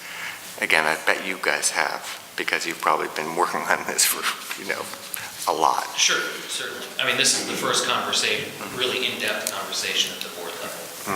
So I think it's, whether it's conversations between the board and town staff or members of the board, or if the board really wants to take a shot at developing what they believe the purpose and preamble is here. I mean, at the end of the day, it's to prevent deterioration or minimize deterioration of properties with the sole hope of getting businesses and people into them, to minimize vacancy across town. Across town, but the memorandum talked about improving the vibrancy of the central business district. So we're like, is this all, or is this, just a part? The ordinance is very clear that it's townwide ordinance. Yeah, but in the memorandum, I put in the fact that, our BBC has been intricately involved in that, and our emphasis certainly has been when we review properties on the impact of downtown, because again, I think if we're going to look at stringency, we should start with the downtown and make that apply everywhere, because there may be certain, again, the grass may be a silly example, but it's probably the most prudent. If we don't want grass higher than 5 inches in our downtown, that should be the standard, not what would be acceptable on Right. Northside Drive or on. So take the grass, just for example, I would say that the reason for being more clear about our purposes would be if there's dispute, or if there's a conflict in how this ordinance is read, I assume we'd go back to the purposes and look at that. In this particular case, the purpose says by regulating the use and maintenance of buildings within the town of Bennington. So it doesn't really talk about land, doesn't really talk about unoccupied space. It talks about buildings. So just by way of example. It does say neglected or abandoned properties. Well, and property does speak to land. Okay, but then, so wordsmithing, but So I think we just need to make sure it's clear. I think, Donald, you're right, that we should just make sure it's clear to everybody. So is the, let's say the preamble, is that sort of the PR on this? I don't think it's PR, but I do think it's the purposes of why we think this is necessary as a community, and I feel like it's, I do think it's something that we probably all agree on, but it would be important to make sure that we, and not just those of us sitting around the table, but the larger community understand and can get their hearts around too. Let me get a sense of the board. Do you see this as a business district, or do you see this as all-inclusive for the town? Because right now, it's all-inclusive, but it sort of emphasizes the business district. What do we want? I see it is all-inclusive, but with the reassurance, or the assurances that you gave with respect to large property owners who are making an honest effort. You know, we're not going to be, there, posting a condemned sign on their property. And I think that should extend equally to, a property owner that may be struggling. Okay. But the purpose of my question was, does this deal with Elm Street where I live, or is it just the central business district? Because right now, it's basically a townwide. And do we want to limit this to deal with the business district portion of the community? Is it easier to enforce? Because right now, the charge that we've given to Mike and the team was, we want an ordinance that deals with these distressed properties, period. We didn't give them any focus on where that should be directed. Would this in any way, if we were to adopt your idea of keeping it specifically to the down, or business district, that would this be any way construed as spot zoning? As what? Spot zoning. Oh, spot zoning. Limited to just downtown, just commercial properties. Yeah. I mean, I don't think there's any, Right. in my opinion, it would be hard to differentiate, downtown versus Northside Drive versus Van Lyon Avenue. If it's commercial, it's commercial. The reason we included residential properties is the vast majority of complaints that we get in the code enforcement office is regarding distressed residential properties that have been abandoned or that banks have refused to. And I get the calls, and members of the board So probably do too. that's why we kept it in there. Yeah. It'd be so simple for us to just cut that out. That's what we want. That's real easy. But aren't those excluded, Dan? This registration A piece, doesn't that exclude residential? Only registration. It's just a registration. I see. So, Doesn't exclude them from maintaining the property. okay. If it's a commercial, if it's a professional landlord who has multiple units, would they also be exempted from the registration in this? For the space, but not for the building. Okay. It's the vacant building. They still have to maintain it regardless, whether it's vacant or not. Yeah, okay. So I mean, it's very clear that the maintenance applies to all buildings. And I think that if you were to talk to anyone who does take care of their property, these are pretty basic maintenance requirements. I don't consider these at all burdensome for anyone who is trying to take care of their property. Dan, you brought up Maybe, Dan, you better step up so that the folks can see on camera. Sorry. You brought up a point just now that I hadn't really stopped to consider, and that was with respect to properties that have been foreclosed on and have therefore, just sort of fallen into the ground. And this would make banks responsible. Yes or no? Here's the challenge. I'm not saying anything any bank doesn't already know. Right. We struggled with this really for a long time with our attorney, and we just could not find a way to really hold banks accountable because, as you know, once you foreclose on a property, it forecloses all the liens.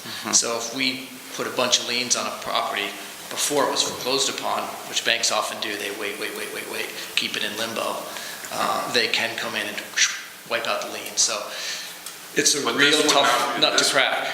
This ordinance would not wipe out any lien. Not talking about, this ordinance gives us the opportunity to impose liens. However, there is still, if the property has not formally been foreclosed on, the opportunity for the bank to wipe those liens clean. So you'd have to wait for it to. So what we normally do with the limited power we have now, which doesn't include some of this really good stuff for maintenance, is we don't really do much until the bank has actually taken title, because then they can't get off the hook. But they love to play that game of keeping the property in limbo till the very last minute. So, what are you going to do? You're going to go after the property owner that lives in California now. It's just not going to happen. They don't care about their house. They're gone. So we didn't really get at that problem here because there really isn't legally a way to get at that very well. So we're just going to, it's going to continue to be difficult, but this gives us a lot more tools if and when the bank does take title, because then we can get it. But it's a real issue that we deal with. We struggle with every day. And just to clarify, when Dan's talking about taking title, the bank has to file the deed, has to file in the land records Certificate formally. Because what happens is they foreclose, but they don't file. Property owner's gone. There's no requirement for them to file? No. Not necessarily. Until they sell. So there's nothing that would make them file faster? No, that'd be statutory. In discussion with the council, he has not been able to identify anything that would effectively force the banks to act more timely. So that continues to be a struggle. Wish we could solve that with this ordinance, but we can't. Dan, are there any other ordinances that are zone specific? Or are all our ordinances? Well, you can have specific requirements for specific locations, but you better have a good reason for it. I mean, for instance, zoning, you allow certain things in some zones, some zones you don't, but you have a reason behind that. It's for orderly development, et cetera, et cetera. I think it would be tough and perhaps, not illegal, but I personally just think it's unfair to say, hey, downtown, we really want you to take care of your properties, but Northside Drive, we don't care. So I would urge the board to say, if you wanted to apply to commercial buildings in the downtown, let's have it apply to all commercial buildings. But that's just my opinion. No, I think I just expressed it poorly, and I think you did much better. It's basically commercial versus residential, and commercial and residential. So that's a real fundamental decision for the board, and we gave you the whole ball of wax. You can cut it down and slice it up however you want. I just would let you know, you'll hear from your constituents, I'm sure, hey, that guy next door, his property looks like heck. I call Kevin Goodhue 6 times a week, and he says he can't do anything about it. We'd love to be able to do something about those types of properties. Again, they're not everywhere, but even just 10 in the community can cause real damage to neighborhoods. So just my thoughts on that. Good thought. Does the board have a reaction to Dan's comments in light of the chair's offer? We haven't passed on anything yet. We're going to take this back to review, but would there be of any value in phasing this in, sort of neighborhood by neighborhood, starting to phase it in, assuming we pass something like this, started phasing it in the business district and moving out from there? I think, enforcement would be a challenge to try to define where one stops and one starts. Okay. And I think that would probably be, but I have a feeling that the folks that we're going to hear from the community are going to say, well, yeah, what about my property? I'm concerned about the downtown, but I have to live next to this guy, and he's not taking care of his property. So. I would offer, Jeannie brought up a good point. We don't have 100 code enforcement officers, so we're obviously going to prioritize. We're going to probably have a list of maybe 10 that we start with, and those need to get fixed, and then we move on to the next worst 10. It's not going to be automatically overnight. We're going to have 100 properties and we're going to court. So it's going to be very focused, and we'll do our best to work with those folks. And I think even the most difficult property owner would admit that our code enforcement officers work really hard to develop phased projects, phased enforcement, so that they can do a little bit at a time, and as long as they're showing progress, very unlikely to go to court. It's expensive, it causes bad feelings, it's just not where we like to go. We'll always do it if we have to, but that's not our goal. Our goal is voluntary compliance. The challenge is, and there might, if zoning and code enforcement does not get this call 6 times and be able and say, I'm sorry, there's nothing we can really do for you. They'll get it once and they can say, here's what we can do for you. And that can make their job much more efficient and easier to deal with. So that's one of the reasons why we're doing this exercise.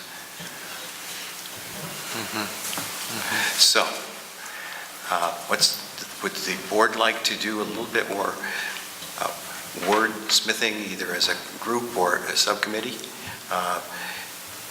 What would you like to do? I'd leave it to you. I'd like to chew on it all over again myself. So I'd like some time just to kind of go back to the very beginning on it. And the first time I read it through the way I would edit something. And I think I might like to go back and just think about it. I had that same feeling. With maybe thinking about how it might function slightly differently if we rearranged it. And there's no reason why we can't have a preamble that preambles this, that says just what you were saying. What's our intent? What's our hope and expectation to create a vibrant community, and one that is attractive? There's nothing wrong with that. I don't think our council would have difficulty with that, because it does get into the meat of it later on. But I think it's important that the community understand why we're doing this, to go to your point earlier. So why don't we, not the next meeting, but why don't we just set this up for the meeting after next, and will give us a chance, and if you want to take some of these things and come up with another draft too, and get other folks that might have heard the discussion tonight or from the BBC to revisit some of the things that we already have here, then share that and we'll talk about it, maybe even in a continued granular way, 2 meetings from now. Can I ask a question about I do have a concern about if we're asking a fundamental question about who does this apply to, that it's hard, I think it's going to be hard to go back and rewrite this without that, without that direction. And I do think it's really important that this be broadly applied. And, maybe the question is somehow we explore, why wouldn't we? What's the downside of not broadly applying it? Because I think there's certainly advantages to having it broadly applied. So. Would anyone like to echo Jeannie's comment? I like the idea of broadly applying it. However, I keep coming back to how living, renting, operating your business next to a dilapidated building, they're very different, the way they would impact you, whether it's your residence or your business. It's a really different dynamic. So I'm having trouble, both of those being in the same document. I thought I did, but then I think, it all impacts value. Well, that's true. That is consistent, but it's very different, say you're trying to sell your house in the house rather than you're trying to conduct business. Well, It's just a different impact on your life, really, to me, really different. Jeannie, having been a lister for several years, there is an impact. I'm not saying there isn't, I'm saying it's different. With business owners who don't take care of their property, and the adjacent property owners, property values suffer because of it, whether it's commercial or it's residential. I'm not disagreeing with you. There's something in there though, Gene, there's something, I can't put my finger on it either, but I think it's something philosophical that has to do with when you're living next to people, cheek to jowl, you're responsible for a neighborhood, you're responsible for the way, a community feels. When you're living in a log cabin out in the sticks of the Archon district, maybe it's a little different. You're not, I'm not sure how I feel about this yet. It's not quite the same level of responsibility as when you really are right next to each other and affecting each other on a daily, hourly basis. So that's what I want to think about a little bit more. Good. You could tie it to zoning districts. If you felt like the Rural Conservation District, which is a good portion of the town, didn't apply because of the larger lot zoning and that sort of thing. I think that's a rational distinction to make, but that's something you folks can think about. And that's easy to do if we want to tie it to our existing zoning districts. Just something. Okay, thank you. Is there any, Dan, this is more of a question for you before you sit back down. Is there any significance to tying it to visible for public view or not? And I'm thinking more in the sense that we're also talking about impact on neighbors, quality of life of neighbors. So instead of what district, if the building's not visible from the public right of way, then could that be a criteria or? Could be, but then what about the neighbors that have to see it? Gets pretty subjective pretty quickly, doesn't it? So Yeah. I understand the problem. I'd rather Yeah. have a bright line rule like that. Yeah. But I think that's what we're talking about, right, is also the impact on neighbors, public viewing, so how do we get around? Okay. Michael? No, partially, to me, it feels as though we're trying to reinvent a wheel that's been invented other places. Do we have a good idea of what best practices are in other communities like Rutland or communities in the region? Because it sounds like we're going back to first principles when things probably already exist that are working successfully. I know you guys have been through them. Well, our council, as well as Michael, has reviewed several ordinances when they drafted this up. It's pretty basic stuff. We asked them to be creative, and they told us, we just don't have the legal flexibility to be creative. This is, I think, the chairman spent, or maybe you did, blocking and tackling. I mean, this is basic stuff. Maintain your property. Paint it when it needs paint. Cut the grass when it needs to be cut. We tried to get into things like impact fees and things like that, which sounds really great. Our council said, not going to happen, just not enforceable. We may, in our conversations, we may be searching for something that we just can't find. I mean, what it feels like to me. It really, the whole bank situation, the foreclosure, we really struggled. Got to give us something. There is no answer right now. It's something every community lives with. That would have to be at the state level rather than us. To Jeannie's, question, we're giving you this direction, but what kind of direction are we giving you? I think there's some good, very concrete feedback I've received, and we can begin to track those as I have been. The question I have for you, Mr. Chair, is are we at a point where we should put a copy out for public viewing to be able to get public feedback? Because right now the public hasn't seen anything. Or do we really want them to come with their own thoughts? Yeah, I think it's still our responsibility. Still before, early on. because we get too far out there. Sure. Then we'll maybe have to start all over again, which we may. But why don't we go with this next version? Trying to incorporate, I think it's an all-inclusive from what I'm hearing from the board. Then we'll deal with that accordingly. But I think the public will at least be appreciative, and they may call you anyway, or us, about concerns that they would like to see addressed, and we can deal with it accordingly. But why don't we hold that one? So 2 meetings from now, we can get ready, and in the same time, if board members, even before we get the copy, look at what we already have here, I'm sure you would be happy to receive whatever comments and help that you might have, including from our grammatian here. I beg your pardon. Okay. Is that helpful? Yes. Can we move to the next agenda item? Great. Thank you, Michael. Thank you. I'm staying on. Yeah, stay there. Don't go away. Thank you for staying. Need a cough drop? Do you need a... So the next one is what we've talked about in terms of additional business and residential incentives and recommendations. At our last meeting, we discussed that. I went back and made the edits that came out of that meeting.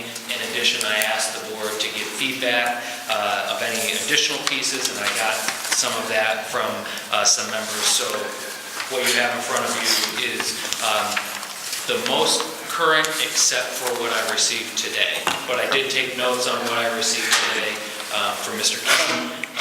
So I have those, but happy to log them again if we want to share that. But any and all feedback.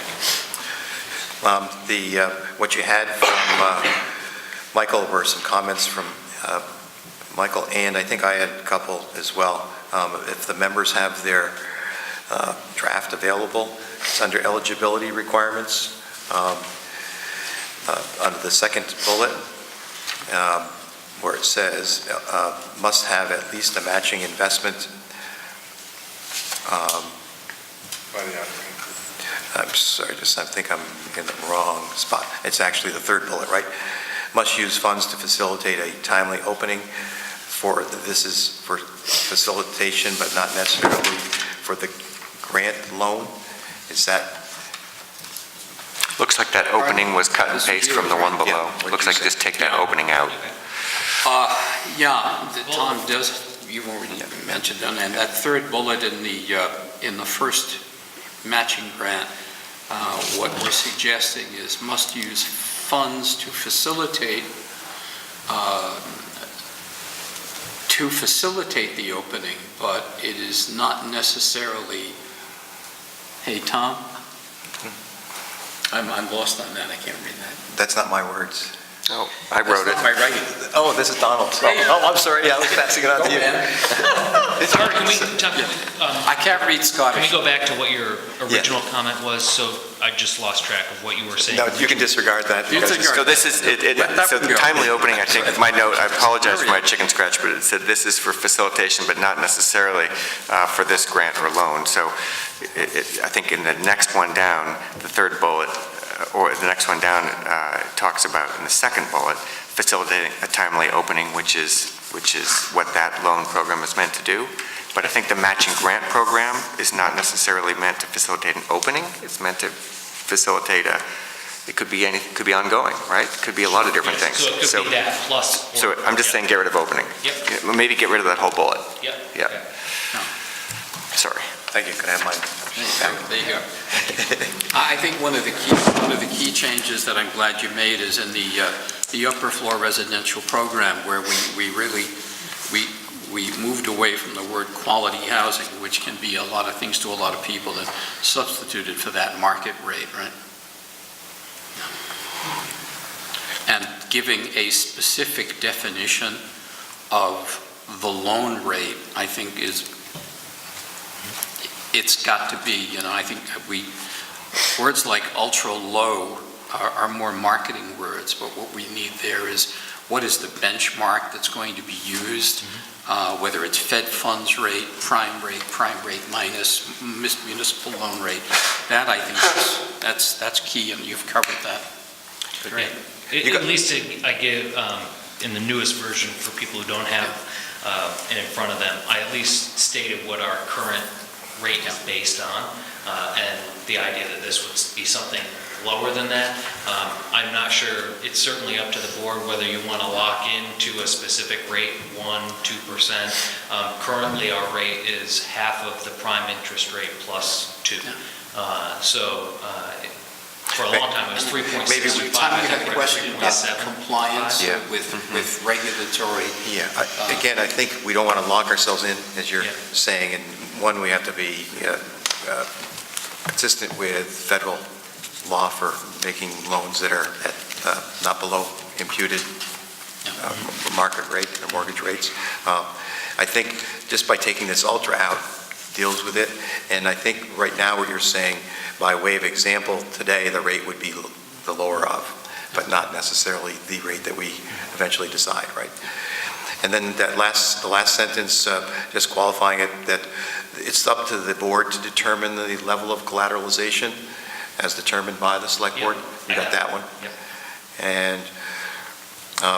And under the upper floor residential loan program, where it says use only to supplement the owner's capital expenditure in at least the same amount of the loan, so that we're not Are you in the paragraph or the bullets? under the paragraph. Okay.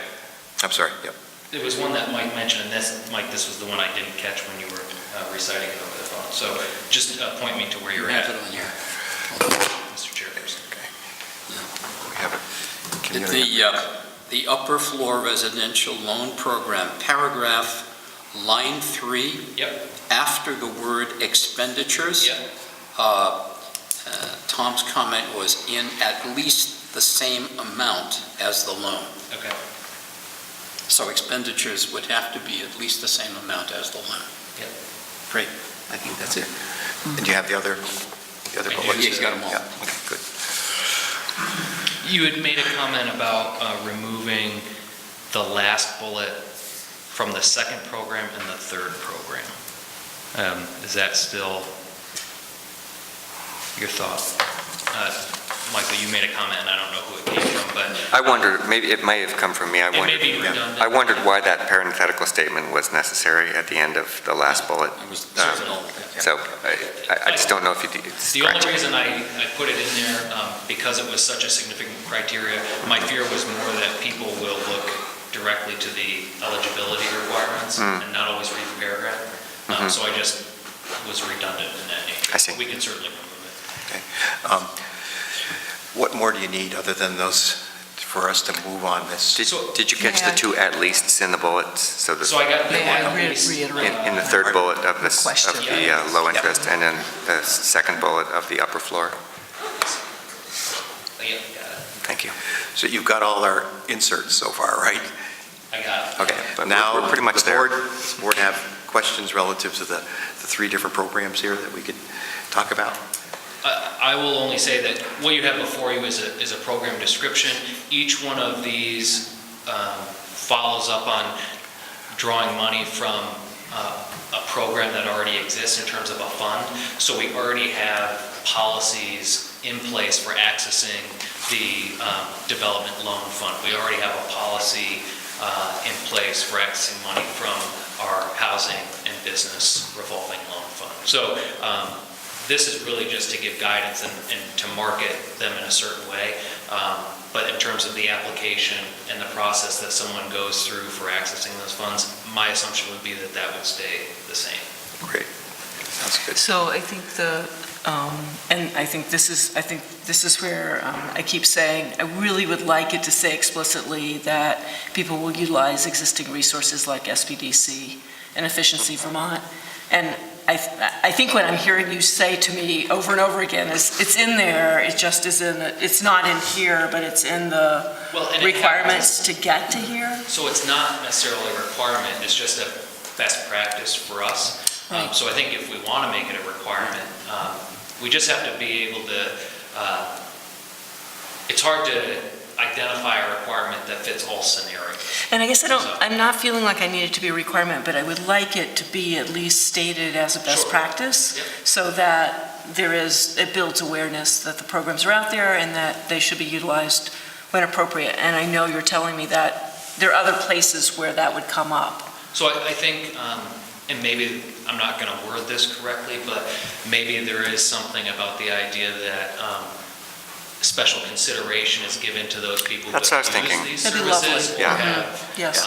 So eligibility, consider these services. yeah, eligibility is enhanced by the following. So we'll work on the enhancements. Okay. Yeah. But I think maybe that way it encourages them to do it without requiring it. You Thank might you. even say priority will be given. Yeah. And that the energy saving, whatever they choose to do, will benefit them. That too. How about it? Let's see the business plan. Mike, as I expressed in our last meeting about this, rather ill-tempered way, which I apologize formally for now, what's the rollout that you're going to use with this so that we can get this to, the primarily, I think, in the first step, commercial business owners, because as I said earlier, we just got done talking about the stick, this is the carrot. So there's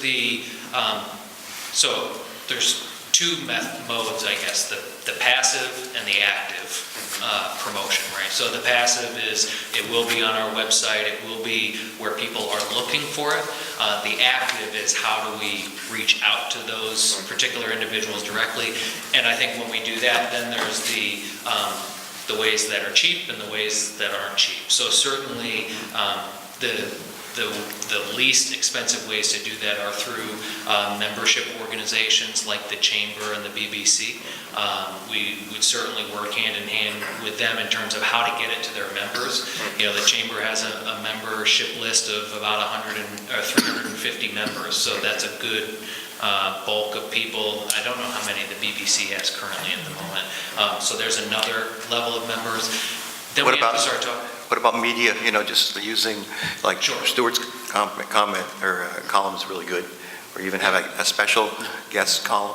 So I think And- certainly the column, we would do a press release on it so that our media partners would hopefully run a story on it. We could do an op-ed of some kind. I think we would encourage others to either write letters or support it as well openly. And then we get into the ways that cost money. I mean, we could certainly do a mailing of some kind, whether it be a postcard mailing or direct mail, but then we're incurring a substantial cost that obviously wasn't budgeted for. So my recommendation would be, let's see what kind of traction we get with the passive and active on the least expensive side, and if you've got recommendations, I'll take them in terms of how to. I just want to finish up with one thought. I think this is a brilliant idea, it really is. A dollar-for-dollar match with the town and the property owners and their renters, and then it's forgiven, the town's portion is forgiven over time. I mean, talk about the golden, or the goose would lay on a golden egg, I mean, and that combined with the stick portion of the ordinance that we talked about, what a great incentive. What a great incentive. But people have to know about it. Yeah, this is the public-private partnership that we talked about a year ago, April. And this is one that how it can come together. A challenge that we will run into that the board just needs to be aware of, and it should just be a constant consideration and conversation, is how to re-energize or refund these accounts. Replenish, you mean, get more money. Right. Yeah. So recapitalize. Especially when we're looking at the Economic Development Fund, there's not a mechanism right now for recapitalizing that account. At least with the revolving loan monies, those monies are returned, but it's all based on the term of the loan. That's a budget discussion. Yeah, it's a budget discussion. It's, we've talked about, doing some more accessing of funds through community development block grants, because some of those come back to the town when they're used for business purposes. So we're exploring all options, but I think it's just a conversation that, we have to be thinking about how we're going to solve that problem. Yeah. Could you look into your crystal ball for a second and just imagine how many applications you might receive in the first year of this program? Well, it is we currently with our loan programs, at least with I think we're doing some at least buffering with the fact that some of these include matching funds. And so that's a good thing. If it was simply, hey, there's free money for us to give out, I'd be concerned about that. So in this case, I could see us having a lot up front, at least a couple a month maybe, or a couple, at least maybe 5 a quarter. But then I think after that, because there are some people who have been waiting, and there are some projects that I already know of that would be eligible, and they've already approached me based on the conversation we had. Okay. That's great. I think that's a good problem to have. Yeah. Let's deal with that when and if it comes. Stuart, will we have to have a motion to accept the programs as shared? How would you like to Well, get this I up? think perhaps we should bring it back the next time, so that we have everything in it that you have asked us to, and then have a motion to adopt it. Okay. It's like that'll be the third reading, which is fine. Yeah. Which is good. Yeah, a final version. So, Okay. Can I just make one comment? And forgive me for asking, but so there was some sort of program before this program will be implemented? There was some other mechanism for business owners to access funds? So, and those. And you make it really brief, I'm sorry to even ask. So those already will continue to exist. Okay. So all we're doing is adding different eligibility options. So the town has loan programs already in place. One is for housing and one is for business. And those will remain. And they have their own requirements, and anybody can access them. But in terms of the difference here is, one, the matching, and then two, the something different in terms of the interest rate. The main reason I asked was I feel that a testimonial from someone who's used one of the existing programs and had a really positive outcome and a positive experience working with the town is really powerful when you're trying to market it. Absolutely. Yep. Thank you. Good. Really good point. Thank you, Mike. Thank you. We have some appointments. Stuart, this seems like a good time for boards and commissions. We've had the opportunity to visit with a number of the applicants. We have a applicant for the Development Review Board and position. We have a position open. Daniel Malmberg we discussed the position with him. I think there are not a lot of them, so I think I'll take them one at a time if I could. Is there someone who would like to make a nomination for the Development Review Board, noting Mr. Malmberg? I move that we nominate Dan Malmberg for Development Review Board. Second. That's for a 3-year term, by the way. All in favor of the nomination signify by aye. Aye. That's unanimous, 6 for and 0 against. The Housing Authority, we had 3 positions open for 5-year terms. Have in mind that these are positions that are determined by the select board, but we have absolutely no authority over the actions or the activity of the It's housing. an autonomous body, yes. But they're the positions, we have 2 applicants for 3 positions, Sandra Bissett and Kim M. Livingston. We talked with both Sandra and Kim. Could someone make a motion for the appointment to the Housing Authority? I'll make a motion that we accept both candidates. Second? I'd second that. All in favor of the nomination? Aye. 6 in favor and no opposition. We have a position, If I could, Tom? Yes, please. What terms are we filling? We're doing the 320 and 321? Yes, yep. Okay. And there's still another position open that we haven't got filled yet. We have a board position on the Board of Listers. Carol L. Holm has expressed an interest for the term expiring March 2018. There's another position open.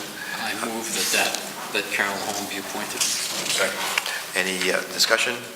Hearing none, all in favor, aye. Aye. 6 in favor, no opposition.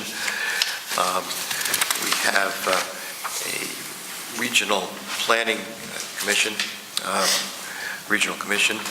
appointment. We have a position that's available for a term expiring March 18th. Daniel W. Monks has applied for the position. Is there anyone that would like to make a nomination for the region? I'll move that. Second. Any further discussion? And I think I had heard that Don wanted to be recused from the... I'm going to recuse from this. Because you're an ex officio member of the... Of the BB, yeah. So all in favor of Dan Monks for the term expiring March 2018, signify by aye. Aye. That's 5 in favor and no opposition. Others, that's it, isn't it? We haven't had any other additional applications. We have put the word out again, and when we have some more folks to be interviewed, we'll bring them before you. Great. Thanks, Stu, for coordinating and Michelle for arranging that visit. Manager's report? Yes, I only have one action item this evening. It's the BBC's annual road closure request. They're asking to close Main Street from the Four Corners east to Pleasant Street, Silver Street and Valentine Street from Main to Union, and School Street from Main to Pleasant from 5 a.m. until 6 p.m. on Saturday, May 28th for Mayfest. And on October 29th, the 1 hour shorter, 6 a.m. until 5 p.m. For Fallapalooza, same streets. Is this the same as last year? Yes. You need a motion to close? Yes, please. Could I have a motion to... I'd make a motion. Any further discussion on those closure requests? If no further discussion, all in favor of the motion? Aye. 6 in favor and no opposition. You have your closures. Very good. And just one follow-up on the PFOA issue. You had the information that I provided you in the manager's report, but since that time, the state has released additional information that 10 wells on Northside Drive in an area in and around Northside Drive have all been tested.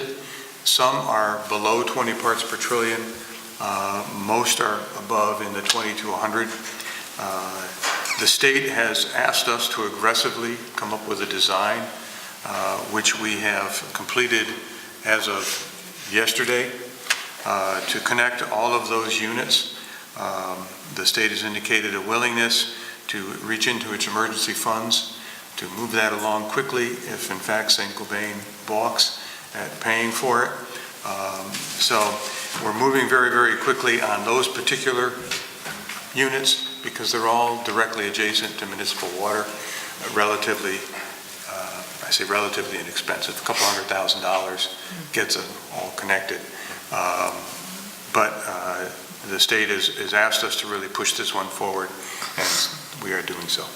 So is there another wave of testing going out now at this point? The testing does continue, moving further to the south in the Walloomsac Road and Gypsy Lane area, Jennings Drive, and they're heading south down the East Road, Willow Road area. East Road has municipal water already available to it. Willow Road, which runs somewhat parallel and reconnects through Hewitt Drive, there is some testing going on down there. And there, we haven't found an end to it yet, unfortunately. Pretty soon the entire town's going to be on the municipal system. And well, the unfortunate part is actually that there are some people out there who will not be able to get municipal water. Just so far. Just because of their locations.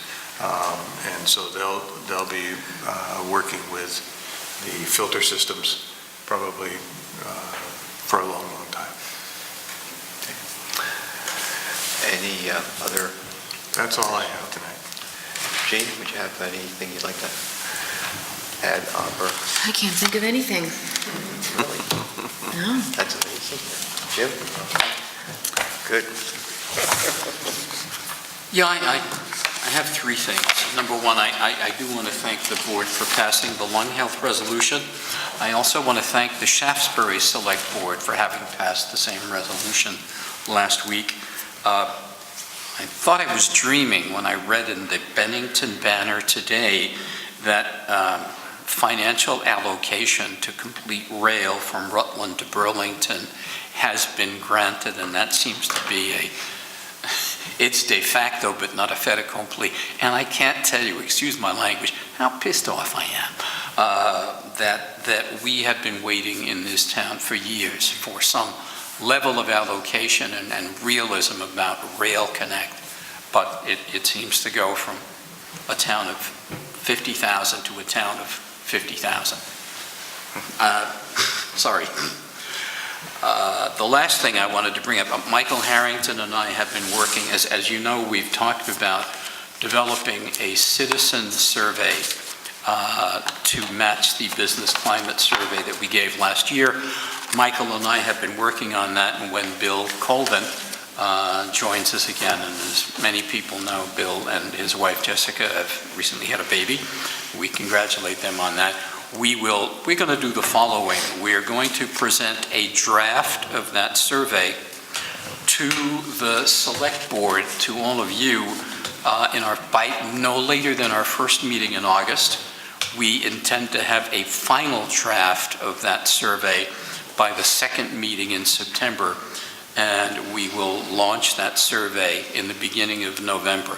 We will also present you with the communication plan that we intend to use to make sure that this gets rolled out in an appropriate way. Thank you. That's it. That's all I've got. Thank you. Nothing.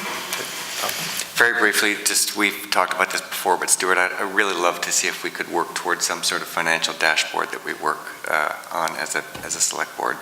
I appreciate that we get the full 9 yards on all of the financials, and it's really great, but I don't quite often know what to make of it all. And I do think it'd be possible to come up with a financial dashboard that would help us see variations when we're above budget or below budget, and might just give us some highlights so that we would be able to get to the financial picture a little bit more quickly. So Maybe what we could do is you, Donald, Stuart, Melissa, and I could just get together and see if we can't come up with something that that's Yeah, helpful. in fact, Melissa and I had lengthy conversations today because she's gearing up for year end, which comes June 30th. We're already in our very aggressive no purchase goes on unheeded mode. I can tell you very briefly that the highway budget, as we expected, looks very good. And we do hope to do some extra paving with some of those funds. General fund, she's not yet finished analyzing.